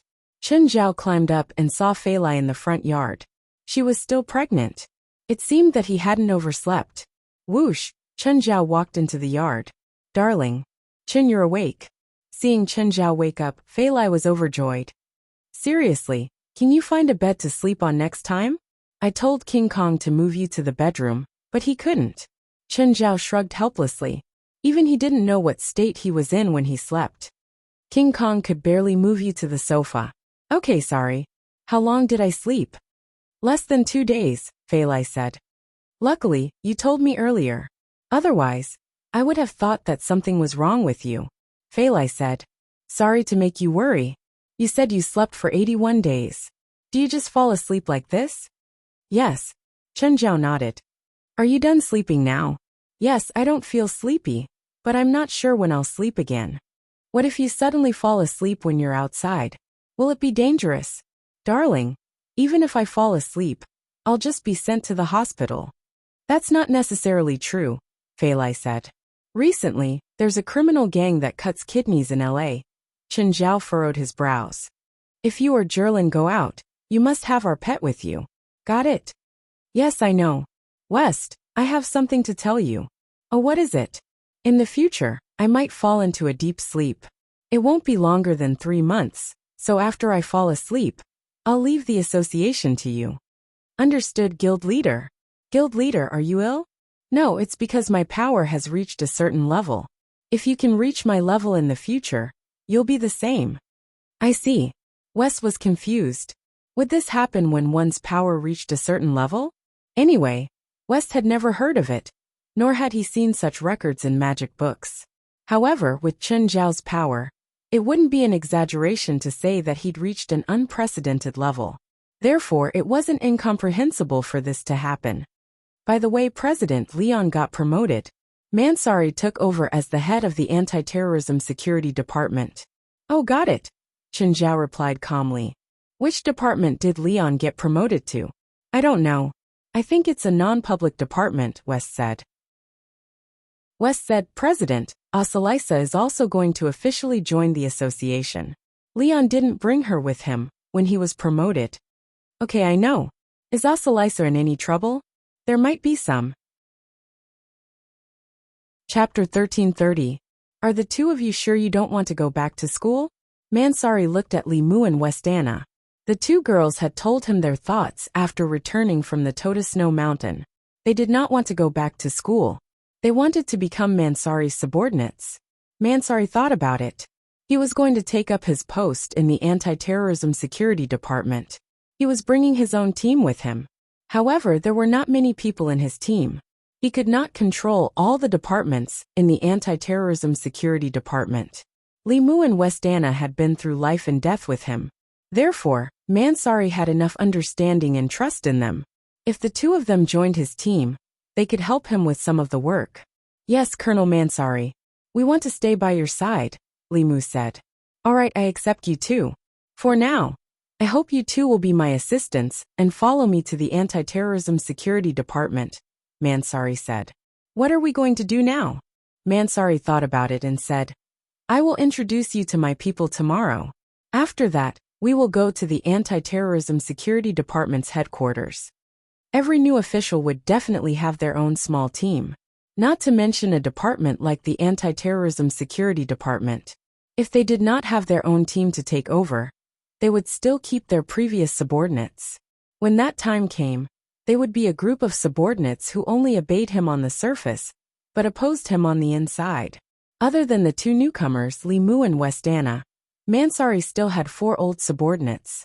The next day, Li Mu and Westana met Mansari's subordinates. Let me introduce you to each other. Li Mu and Westana are my confidants. They will take over the Anti-Terrorism Security Department with you in the shortest time possible, Mansari said. Mansari introduced, Tony Abevo, Tommy Ingis, they are all my old subordinates. The 6 of them began to get to know each other. Mansari said, I know the 6 of you from different eras. I have gathered all of you together to show my trust in you. I hope you won't disappoint me. Also get ready. We are going to the Anti-Terrorism Security Department's headquarters now. Familiarize yourself with the place and communicate with your people. The 6 of them were excited. To be honest, they did not know what kind of department the Anti-Terrorism Security Department was. However, when they arrived at the headquarters of the Anti-Terrorism Security Department, they found that it was an office building with less than 10 floors. Moreover, the location was not a mysterious place. It was in the downtown area of Los Angeles, and it was quite prosperous. Colonel, are we going to work here from now on? This place looks more like a financial institution or a medium-sized company. All right, enough nonsense. Let's go in. After passing the security check, Mansari brought his people into the headquarters. After that, they went straight to the top floor. The entire top floor was filled with busy offices. This place was completely different from the military's command room. At this time, Asalisa walked out and welcomed Mansari and the others. Hello, I'm Asalisa, Mr. Leon's assistant, Asalisa said. Hello, Miss Asalisa. Do you plan to stay? Mansari asked with a smile. No, I've already handed in my resignation. I'll leave after the handover. Asalisa gave Mansari a meaningful look. She didn't expect Mansari to be so direct. Even if she didn't plan to stay, she still felt uncomfortable when Mansari asked her this directly. It was as if she was expelled from this place. Mansari was very satisfied with Asalisa's answer. Is that so? What a pity. I really need a capable subordinate like you. Asalisa didn't feel the slightest sincerity from Mansari's words. Asalisa brought Mansari and the others to the minister's office. Mr. Mansari, this is your office. Mansari went to the computer on the desk and began typing a password. Soon a large amount of data and information appeared on the computer. Mr. Mansari, if there's nothing else, I'll be leaving first. Wait. Mansari suddenly called out to Asalisa. Is there anything else? Wait. Mansari's attention was on the computer. After a few minutes, Mansari finally raised his head. I found that you seem to have touched a few documents that you shouldn't have. Mansari's gaze suddenly became unfriendly. You've overstepped your duty. This is a task given to me by Mr. Leon. I didn't take the initiative to touch it. I'm just a liaison, Asalisa said indifferently. I'm afraid your answer doesn't satisfy me. The secrets you've touched give me the right to execute you. Asalisa returned to her desk with a sweet smile and rested her arms on the table. Mr. Mansari, do you think that after losing Mr. Leon's protection, you can make an example out of me? I only know that you broke the rules, Mansari said coldly. At the same time, he took out his gun and pointed it at Asalisa's head. Do you have anything else to say? Mr. Mansari, do you really think that you can do whatever you want? The Mansari loaded the pistol. Are you testing my courage? Asalisa raised her right hand. There was a ring on it. Do you know what this ring represents? Mansari frowned. He had a vague impression of it, but he couldn't remember where. The supernatural organization. Li Mu suddenly shouted. Asalisa looked at Li Mu and praised him. Smart girl. Mansari's expression changed again. The supernatural organization. To him, it was a nightmare that couldn't be erased. You're an informant planted by the supernatural organization around Leon? You can say that. Asalisa didn't need to hide anymore. West had already given her an answer. She was allowed to return to the supernatural organization. She wasn't abandoned. The supernatural organization treated her as a part of it. Asalisa was glad that she didn't make the wrong choice. By the way, I also know about the tower-bearing snow mountain incident. Not only do I know everything. If you don't want to be fired the next day, you better behave. Haha. Asalisa looked at Mansari's expression, as if his parents had died, and laughed. What an interesting expression. Chapter 1331. Both Leon and the supernatural organization had hidden the truth about the Big Tower Snow Mountain incident. By hiding Mansari's negligence, the situation wouldn't have worsened. As long as Mansari didn't expel West, the supernatural organization would take over. But Mansari's pride and arrogance caused the situation to worsen. In the end, he even released Kunkka. In the key report, it only stated that there was a misunderstanding with the Belvos. Now, the misunderstanding had been resolved. The Belvos had also returned to their original habitat. But Mansari's role in this incident wasn't there. And the supernatural organization had this information in their hands. If it was just a difference in power, Mansari might have the determination to die together. But now it wasn't just a difference in power. More importantly, the supernatural organization had something on him. It was fine if both sides were at peace. But if they had a dispute or even a conflict, then Mansari's but wouldn't be so comfortable. Especially since Kunkka had escaped and was still hiding in the snow mountain. Mansari had always suspected that Kunkka's escape was done on purpose by the supernatural organization. Now, whether it was intentional or not, it would become a sword of Damocles hanging over Mansari's head. To put it bluntly, the relationship between Mansari and the supernatural organization had been reversed. Mansari was angry, but he didn't dare to face the supernatural organization directly. At first, he had planned to use Asalisa to establish his dominance. But he didn't expect Asalisa to be from the supernatural organization. Seeing Asalisa leave, Tony asked in a low voice, "Boss, are we just going to let that arrogant woman leave?" "Forget it," Mansari said. "There's no point in fighting them now." Mansari didn't want to explain further. After all, the fewer people who knew, the better. Even though they were his confidants, he didn't want to share his weakness. Them? Who are they? Is it that so-called supernatural organization? I'll go kill them now. I said this ends here. Don't talk about it anymore, Mansari said with a frown. Other than Li Mu and Westana, the other four didn't understand what was going on. Mansari waved his hand. You guys go to your assigned people and take control of the headquarters as soon as possible. Knock knock.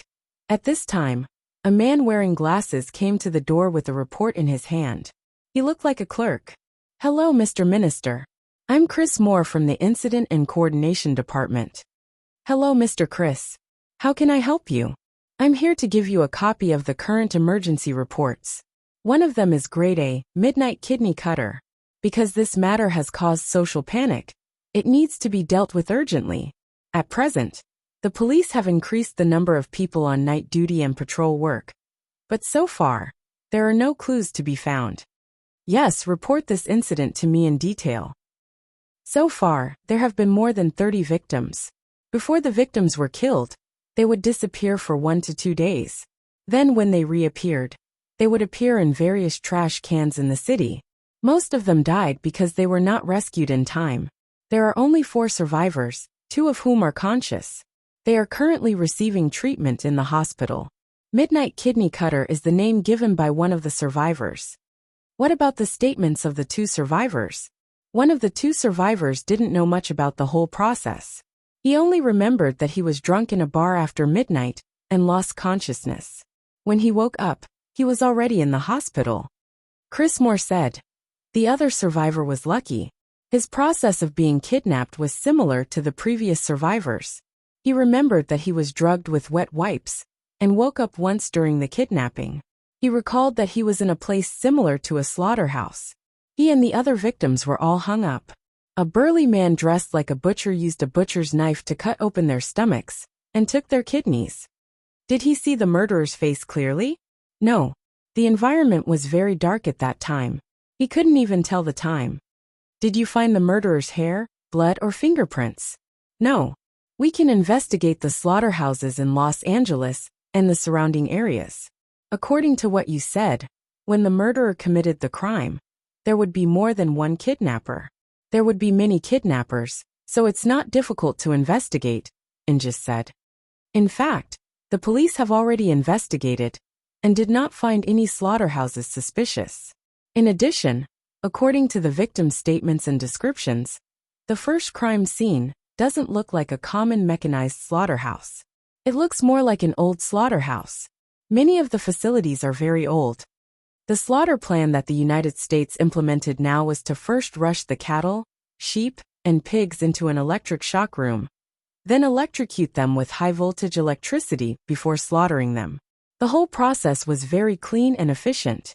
At least, the animals did not feel any pain when they were killed. This was also the merit of the Animal Protection Association. Any private slaughterhouse was illegal. Butchers nowadays didn't cut open animals' stomachs. Instead, they controlled machines and skinned animals like an assembly line. In other words, the first crime scene is probably not a slaughterhouse. It's just that the murderer made it look like a slaughterhouse. Could it be a criminal organization that sells organs? Logically speaking, the murderer could directly kill all the victims, but they didn't do so. This is different from the style of human organ traffickers. These human organ traffickers won't just cut off the victim's kidneys. They'll be greedier. From the eyeballs to the heart to the kidneys, they might even be their targets. So for the time being, we can rule out human organ traffickers. If it's not for profit, then does it mean that the murderer finds pleasure in it? Or is he just a psychopath? Mansari thought for a moment. Which hospital are the two survivors in? St. Fulaiman Hospital. They're currently under police protection. Go through the procedures. I want to see them in person, Mansari said. After all, this was not a small case. Since it had already caused social panic, the Anti-Terrorism Security Department was responsible for it. Chapter 1332. English, come with me to the hospital. English used to be a member of the military's Criminal Investigation Division. Usually, it was more difficult to solve a case in the military's Criminal Investigation Division than a regular criminal investigation. That was because their targets were soldiers, and the military knew much more than ordinary people. Most of the time, they would destroy a lot of evidence. The investigators couldn't collect any evidence. As the top investigator of the military's Criminal Investigation Division, English had solved many military crimes. That was why it was natural for Mansari to ask English to help. The two went to the hospital and met the survivor. "Hello, Mr. Corman," Mansari said. "We're the police. We have a few questions for you." The survivor, Corman, turned around and looked at Mansari in English with lifeless eyes. "You've asked me many times. This time I've asked someone else. I've told you everything I know." Kerman's tone was impatient, and he seemed to be out of breath. It was understandable.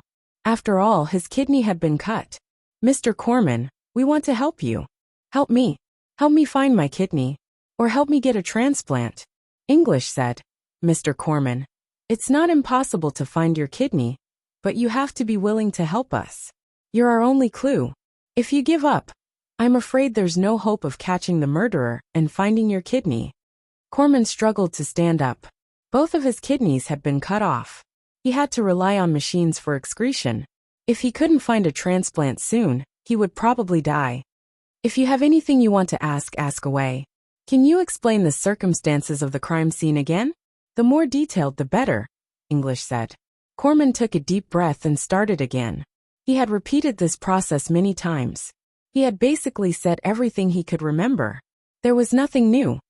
"Were you fully conscious at that time, or were you only half conscious?" Ingis asked. "Conscious," Corman said. "Did you feel hot or cold?" "Hot, dry," Corman answered. "The murderer drugged you. Did you feel a pungent smell?" Corman froze. He frowned and tried to recall. After a while he nodded. "Yes, it was pungent." "Are the interior lights incandescent or fluorescent?" "Incandescent lamp, but the intensity should be very low. The light is dark yellow." Mansari went over to India and looked down at India's notes. However, he realized that India was not taking notes, but drawing pictures. Inges showed Kerman the picture he had drawn. Is this how the crime scene looked like? Or is there something wrong? Kerman's expression changed drastically. His body trembled uncontrollably, and his eyes were filled with fear. Once again, Indes brought him back to that horrible slaughterhouse. Mr. Corman, thank you for your cooperation.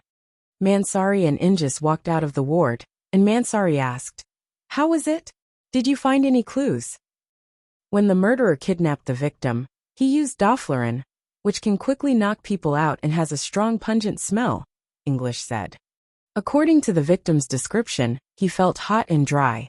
The temperature in Los Angeles during the day is about 19 degrees Celsius and 11 degrees Celsius at night. During the day, there will be a certain degree of warmth, but he won't feel hot and dry.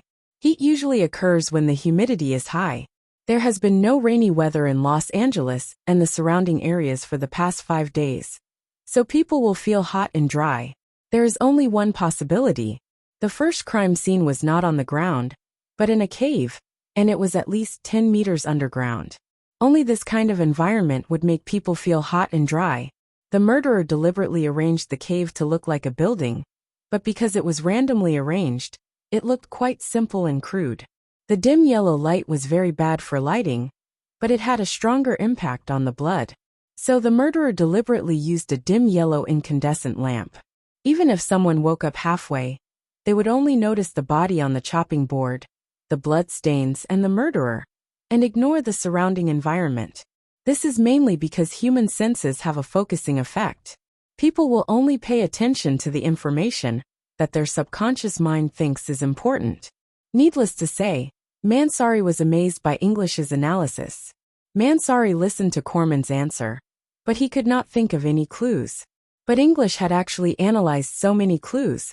Mansari had worked with English in the past, so he knew how good English's deductive abilities were. The elevator door was about to close when a hand suddenly blocked it. Wait. Chun Zhao walked into the elevator, but when he looked up, he realized that Mansari was actually standing in the elevator. Mansari's expression also froze. His expression suddenly became unnatural. Chun Zhao was expressionless. He yawned and waited for the elevator to reach the first floor. He was here to treat a patient. But during the treatment, he did not seem to be in a good mood.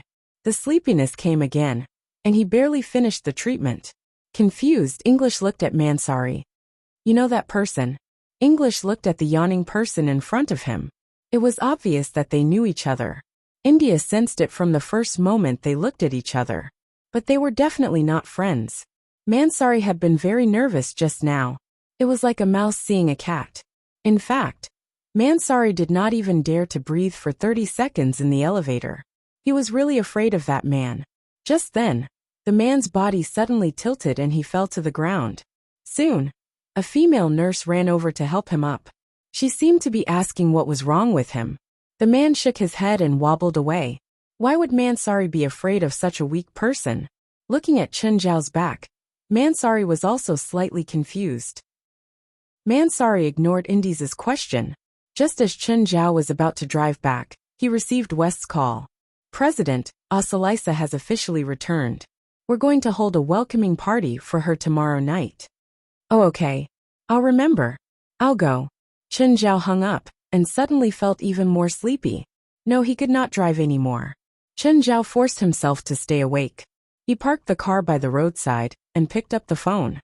Hey, Fei Lai. I feel sleepy again. Chun Zhao did not even finish the call. He yawned and lay down on the passenger seat. Chapter 1333. When the hooded man pressed the handkerchief on Chun Zhao's face, Chun Zhao didn't resist at all. Then the hooded man took out a jar. There was a colorful lizard in the jar. The lizard was only an inch long, but when it opened its mouth and rolled its tongue at Chun Zhao, his body actually started shrinking. Then he was sucked into the lizard's mouth. The hooded man put the lizard in the jar and left. He still had to find a second target. Hello, Mr. West, it's Fei Lai. Is Chun at the headquarters? No, Ms. Fei Lai. Didn't the president come home? No. He said he was sleepy on the way. I think he's asleep now. He didn't pick up my call. West thought about it. Chun Zhao had told him before that he would suddenly feel sleepy. He would suddenly feel sleepy, and he might really have fallen asleep on the road. Ms. Fairlie, I'll send someone to find the president. Okay, thank you, Mr. West. Finding Chen Zhao's car wasn't difficult at all.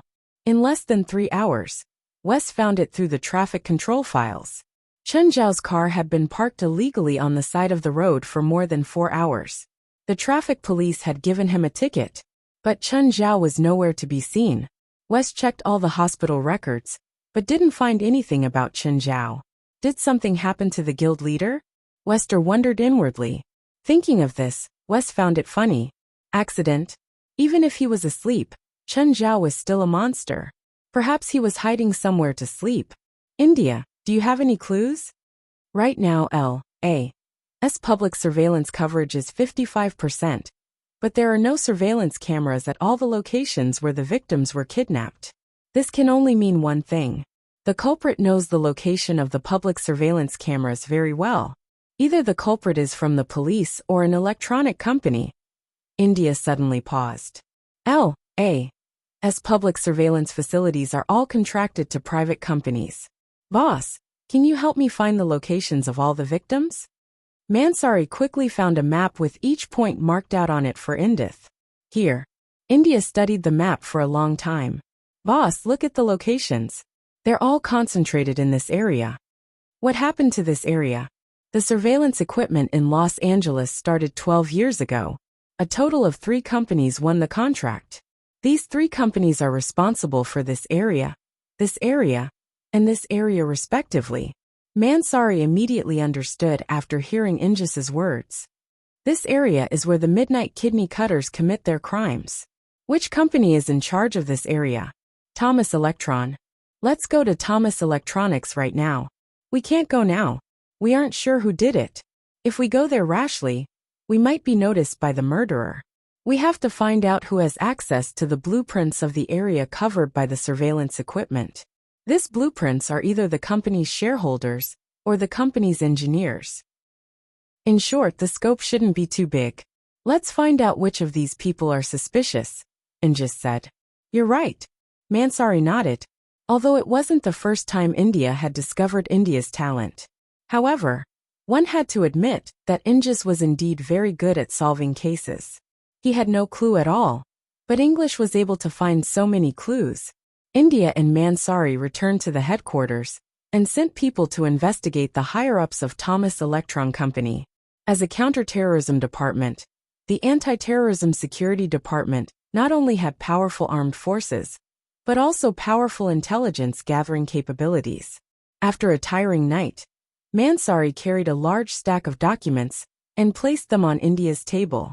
Ingis, through our intelligence gathering, we found that many people in Thomas Electron Company have access to the blueprints. Other than the shareholders, there are more than 30 engineers and normal employees who have access to the blueprints. Including the shareholders and higher-ups, there are more than 50 people. 50 people. That's not a lot, Ingis said. Then, Ingis began to look through the documents. I've already roughly looked through them. I didn't find anything wrong with them. Ingis ignored Mansari's words and continued to search through everyone's files.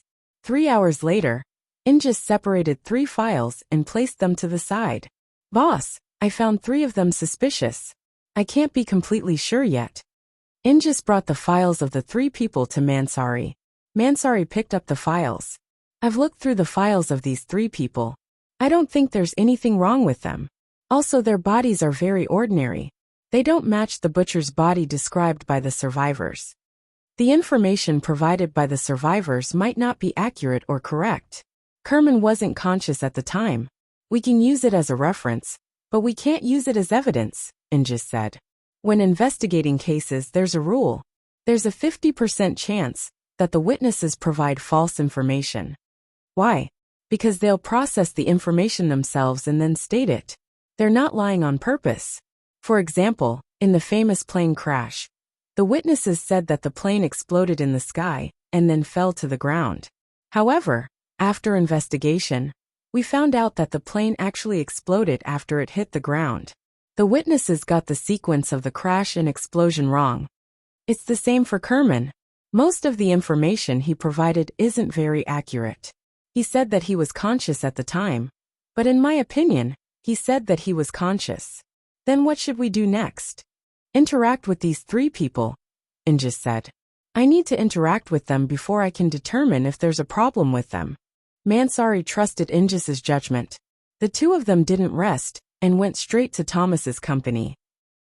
They called the CEO of Thomas's company and asked him to call the 3 people that Injis suspected to his office. Injis, don't we need to separate them? Injis shook his head and said, separate interrogation is usually used to prevent suspects from colluding to confess. The 3 of them aren't accomplices. If one of them answers wrongly, it'll be easy for the other 2 to correct it. This will help us determine the suspects. This also means that if there's a real murderer among the 3, it'll be difficult for the murderer to lie. Mansari learned another trick. He was really amazed by Injis's criminal investigation ability. With Injis under his command, it would be very helpful for his management of the Anti-Terrorism Security Department. At this time, the 3 people that Injis suspected arrived in the office one after another. Chapter 1334. Mansari looked at the aimless conversation between Injis and the 3 of them. It didn't seem like an interrogation at all. It was more like a casual chat. Mansari was a little displeased. He tried to hint Ingrid to get to the point several times. However, Ingrid didn't seem to understand Mansari's intention. After chatting for half an hour, he told the 3 people to leave. Ingrid, what's wrong with you? This isn't your normal state. Boss, I already know who the murderer is. Ingrid looked at the figure outside the glass door. You know, the one who walked in first, Suk. He's tall and skinny. He's the murderer. Why didn't you say so earlier? Mansari immediately rushed into the office. Don't chase him. Ingrid stopped Mansari. Why? Mansari stopped. Although he was anxious, he believed in Ingrid. That person just threatened me with a secret code. If we do anything here, he'll kill everyone in the company. Can he do it? He's a butcher. No, he's an executioner. Ingrid felt something under the table, then threw it to Mansari. Mansari was from the military, so he knew what it was. Yellow. Such a big thing. When did it get stuck under the table? I don't know, Ingrid said. You let him go just like that. They can't run, Ingrid said. Before coming up, I installed a tracking device on their cars. When did you install it? Why didn't I know? Mansari was an elite, but he didn't know Ingrid had done it. I was in a hurry to go to the toilet when I got out of the car. I installed it then. I'll call for help, Mansari said. But just as he was about to leave, suddenly, the ground shook and began to sink. Oh no. Rumble, the whole building was sinking. Mansari and Ingrid immediately jumped out of the window. Then they fell from the 5th floor. But they were lucky, because there was a car below. The 2 hit the car with their backs. By then, the office building they were in was in ruins. It was the most professional demolition method. That Suku had already installed a bomb in this office building that could be used to blow up buildings. Both of their faces were a little pale. And it wasn't just because they had just survived a disaster. It was also because of Suku's ruthlessness. I want to kill that bastard. I want to kill that bastard. Mansari roared. There were at least 100 white-collar workers in this building. This was a terrorist attack. For Mansari, who had just taken office, to have such a serious terrorist attack happen within his jurisdiction was a very serious matter. No, to any country at any time, it would be a very serious terrorist attack. Where does that bastard live? Boss, he's definitely not at home. But don't worry, I've installed a tracking device on his car. He can't escape. Mansari immediately made a call to his subordinates. Bring 2 teams to meet up with me. Bring all the weapons from the headquarters. Now. Immediately. Immediately. Mansali's expression was completely distorted. There was an indescribable rage burning in his chest. Somewhere in the desert of Los Angeles, inside a crude cave, tens of containers were placed here, each containing a kidney soaked in formalin. This was Suku's workshop. This was where he performed surgery on those unlucky fellows. Suku took out a jar and let out the bright-colored lizard. However, the lizard seemed to have lost its vitality, and its movements became sluggish. He wobbled on the table for a few steps before he stopped moving. How did it die? Suka frowned and used his finger to poke the lizard. How did it die? How did this happen? This lizard had just been bought not long ago. How could it die so quickly? The previous lizard had lived for 4 years. Damn it, did that guy lie to me? He deliberately sold me low-quality goods? Suka's face was ashen. He picked up the phone and dialed a number. Hello, it's me, Suka. The lizard you sold me is dead. You must give me an explanation. That's impossible. I wouldn't sell you low-quality goods unless you did something stupid and used them to control powerful spiritualists. I didn't, Suka said. My targets are all normal people. I won't offend spiritualists. We've worked together for 100 years. How dare you lie to me? We provide the source and the lizard, and you provide the soul essence. Our deal has always been fair. I don't need to trick you with low-quality goods. The lizard I sold you was hatched from the same mother's egg. But it's dead now. I need an explanation. If you can't give me an explanation, then our deal ends here. I'll find another buyer. We've worked together for 100 years and done 4 deals. The first 3 never had any problems. That's why I called you instead of cutting off contact with you immediately. Fine, I'll send someone to check. If there's really a problem with the lizard I provided, I'll give you a live one. Okay. Just as Suka hung up the phone, the alarm suddenly rang. Suka frowned. He walked to the entrance of the cave and looked with his binoculars. A large number of cars were coming from the distance.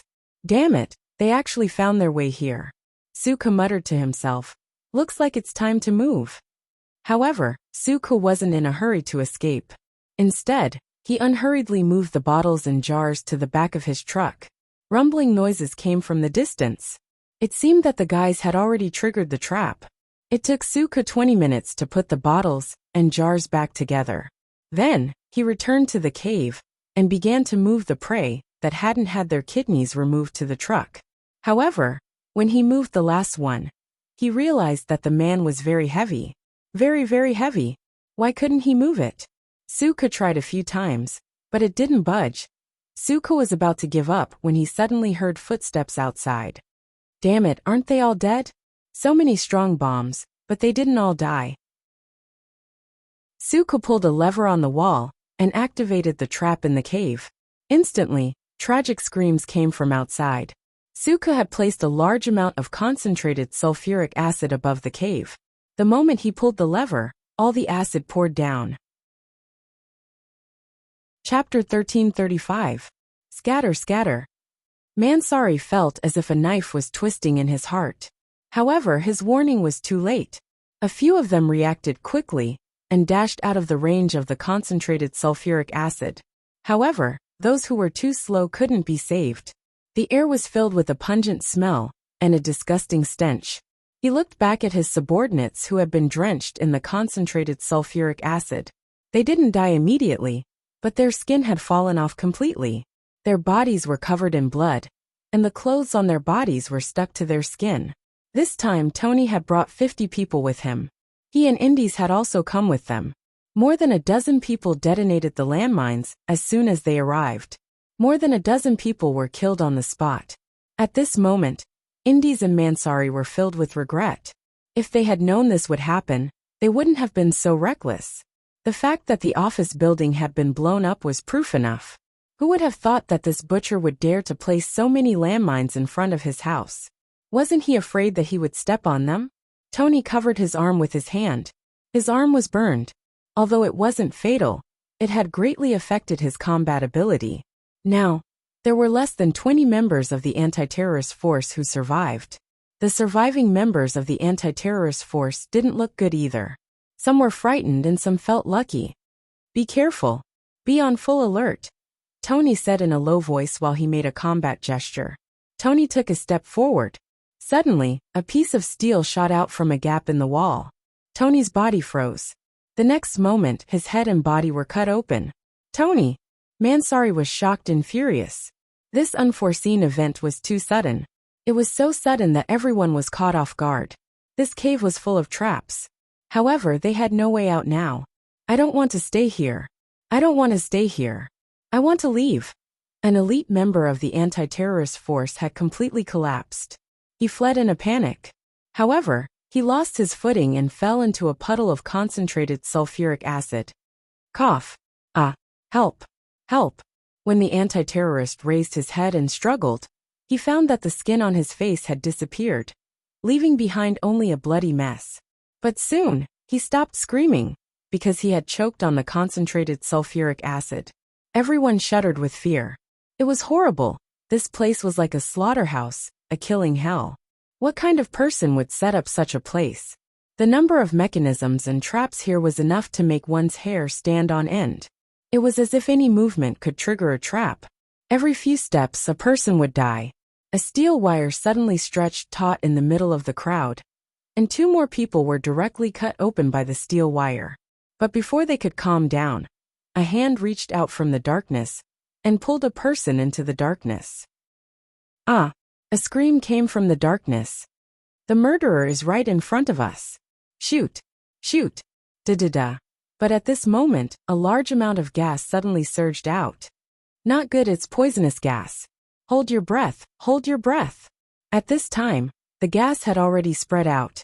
She smelled the faint sweetness of the gas. It's phenylzinc-amflurane. Audis suddenly felt weak. Hold on. Hold on. Benzalkonium will evaporate very soon.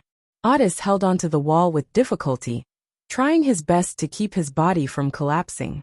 But someone had already fallen to the ground. Benzalkonium fluoride was not an ordinary chemical element, but a special synthetic drug for the military. Audis knew how to synthesize benzalkonium fluoride, but it was almost impossible to synthesize under normal circumstances. Due to the lack of synthetic machines, it was impossible to synthesize it with primitive conditions. Benzalkonium fluoride was not fatal, but it would paralyze the nerves in a very short time. Its effect was similar to anesthetics, but it would only make the body weak, without paralyzing the nerves. When benzalkonium fluoride came into contact with the air, it would evaporate in a very short time.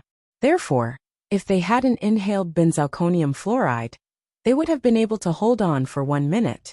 It was not difficult for well-trained soldiers to hold their breath for 1 minute. To remind the others, Audis opened his mouth and inhaled benzalkonium fluoride. A few soldiers hadn't fallen, and it seemed that they had made it. But at this moment, a black hook flew out from the darkness and latched onto the shoulder of a counter-strike.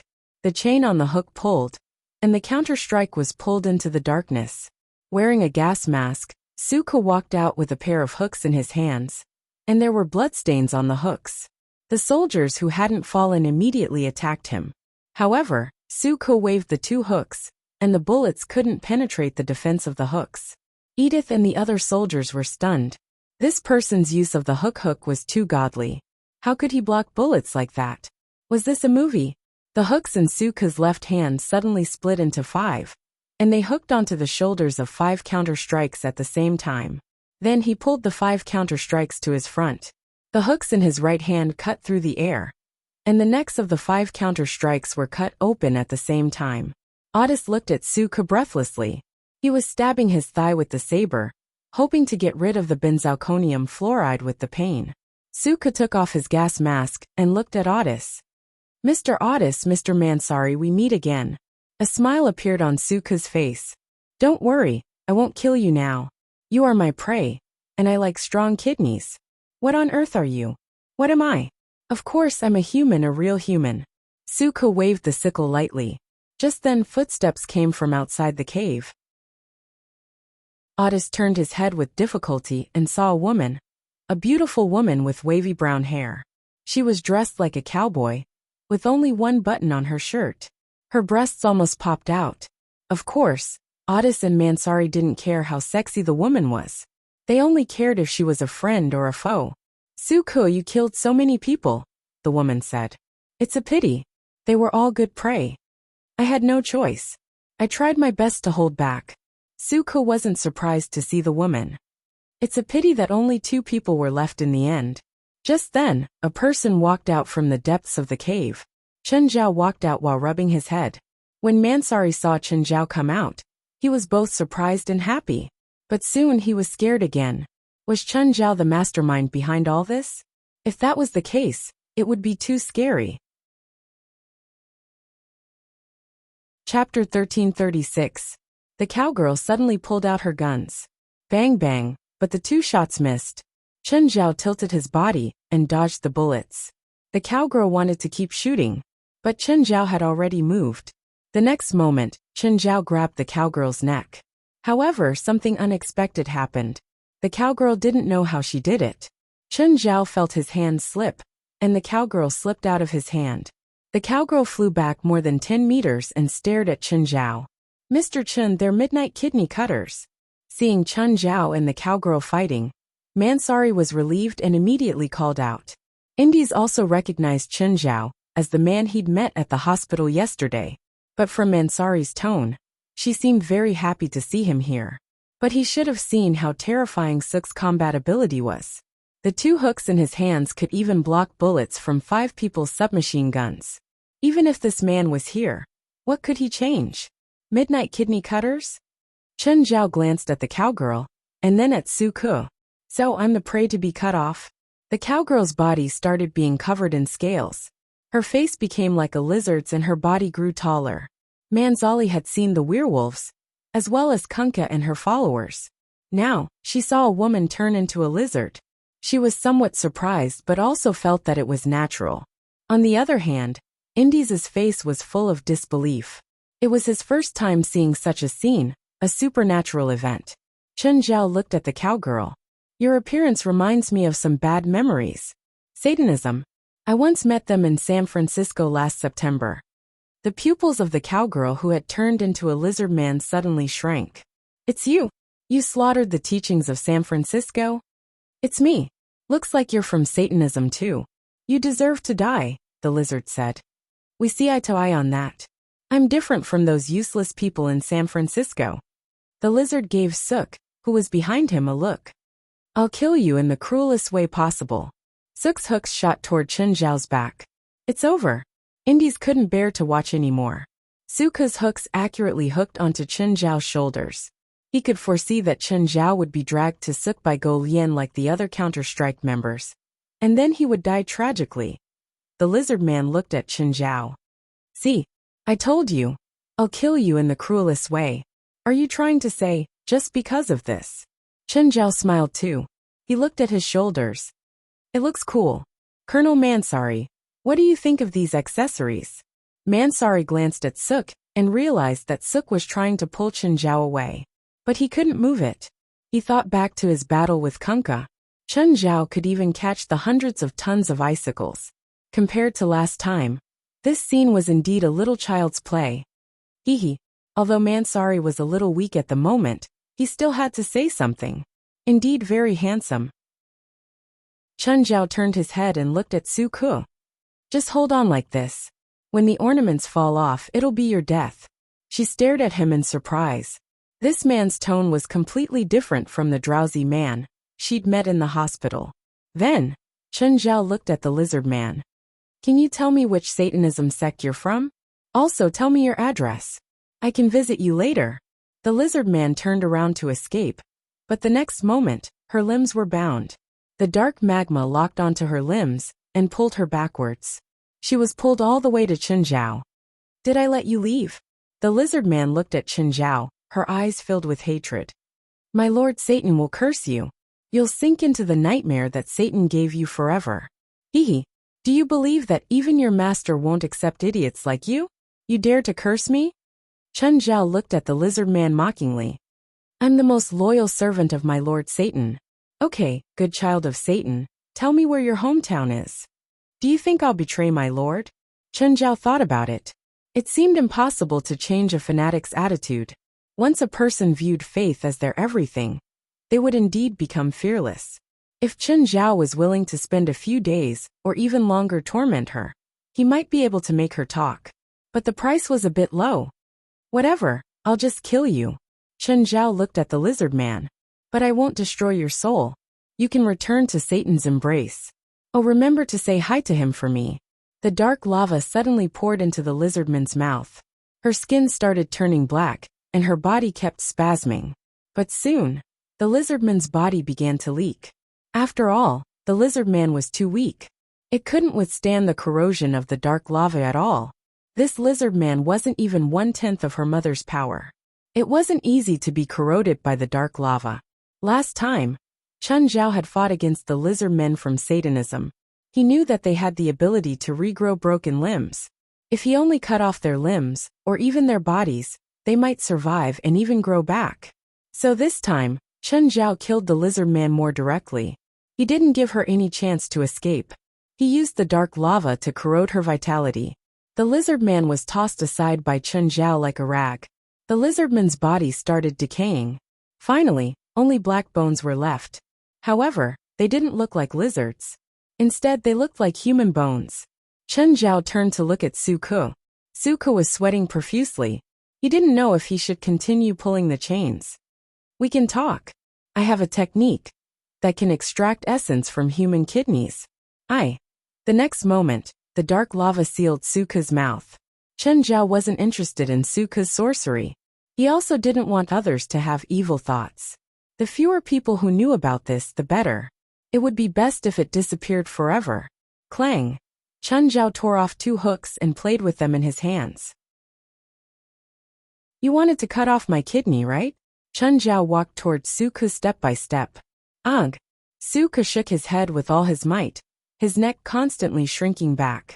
He could be cruel and cold-blooded to others, but he didn't have that kind of courage for himself. He wasn't truly fearless. You're tuning in to the Li Mei's Wuxia Whispers YouTube channel. We're so grateful for your support, and don't forget to subscribe to join us on this incredible journey through captivating stories. Your generosity through donations truly makes a world of difference, as it's the primary source of revenue that allows me to expand and enhance this channel for you. Thank you from the bottom of my heart for being a part of this adventure.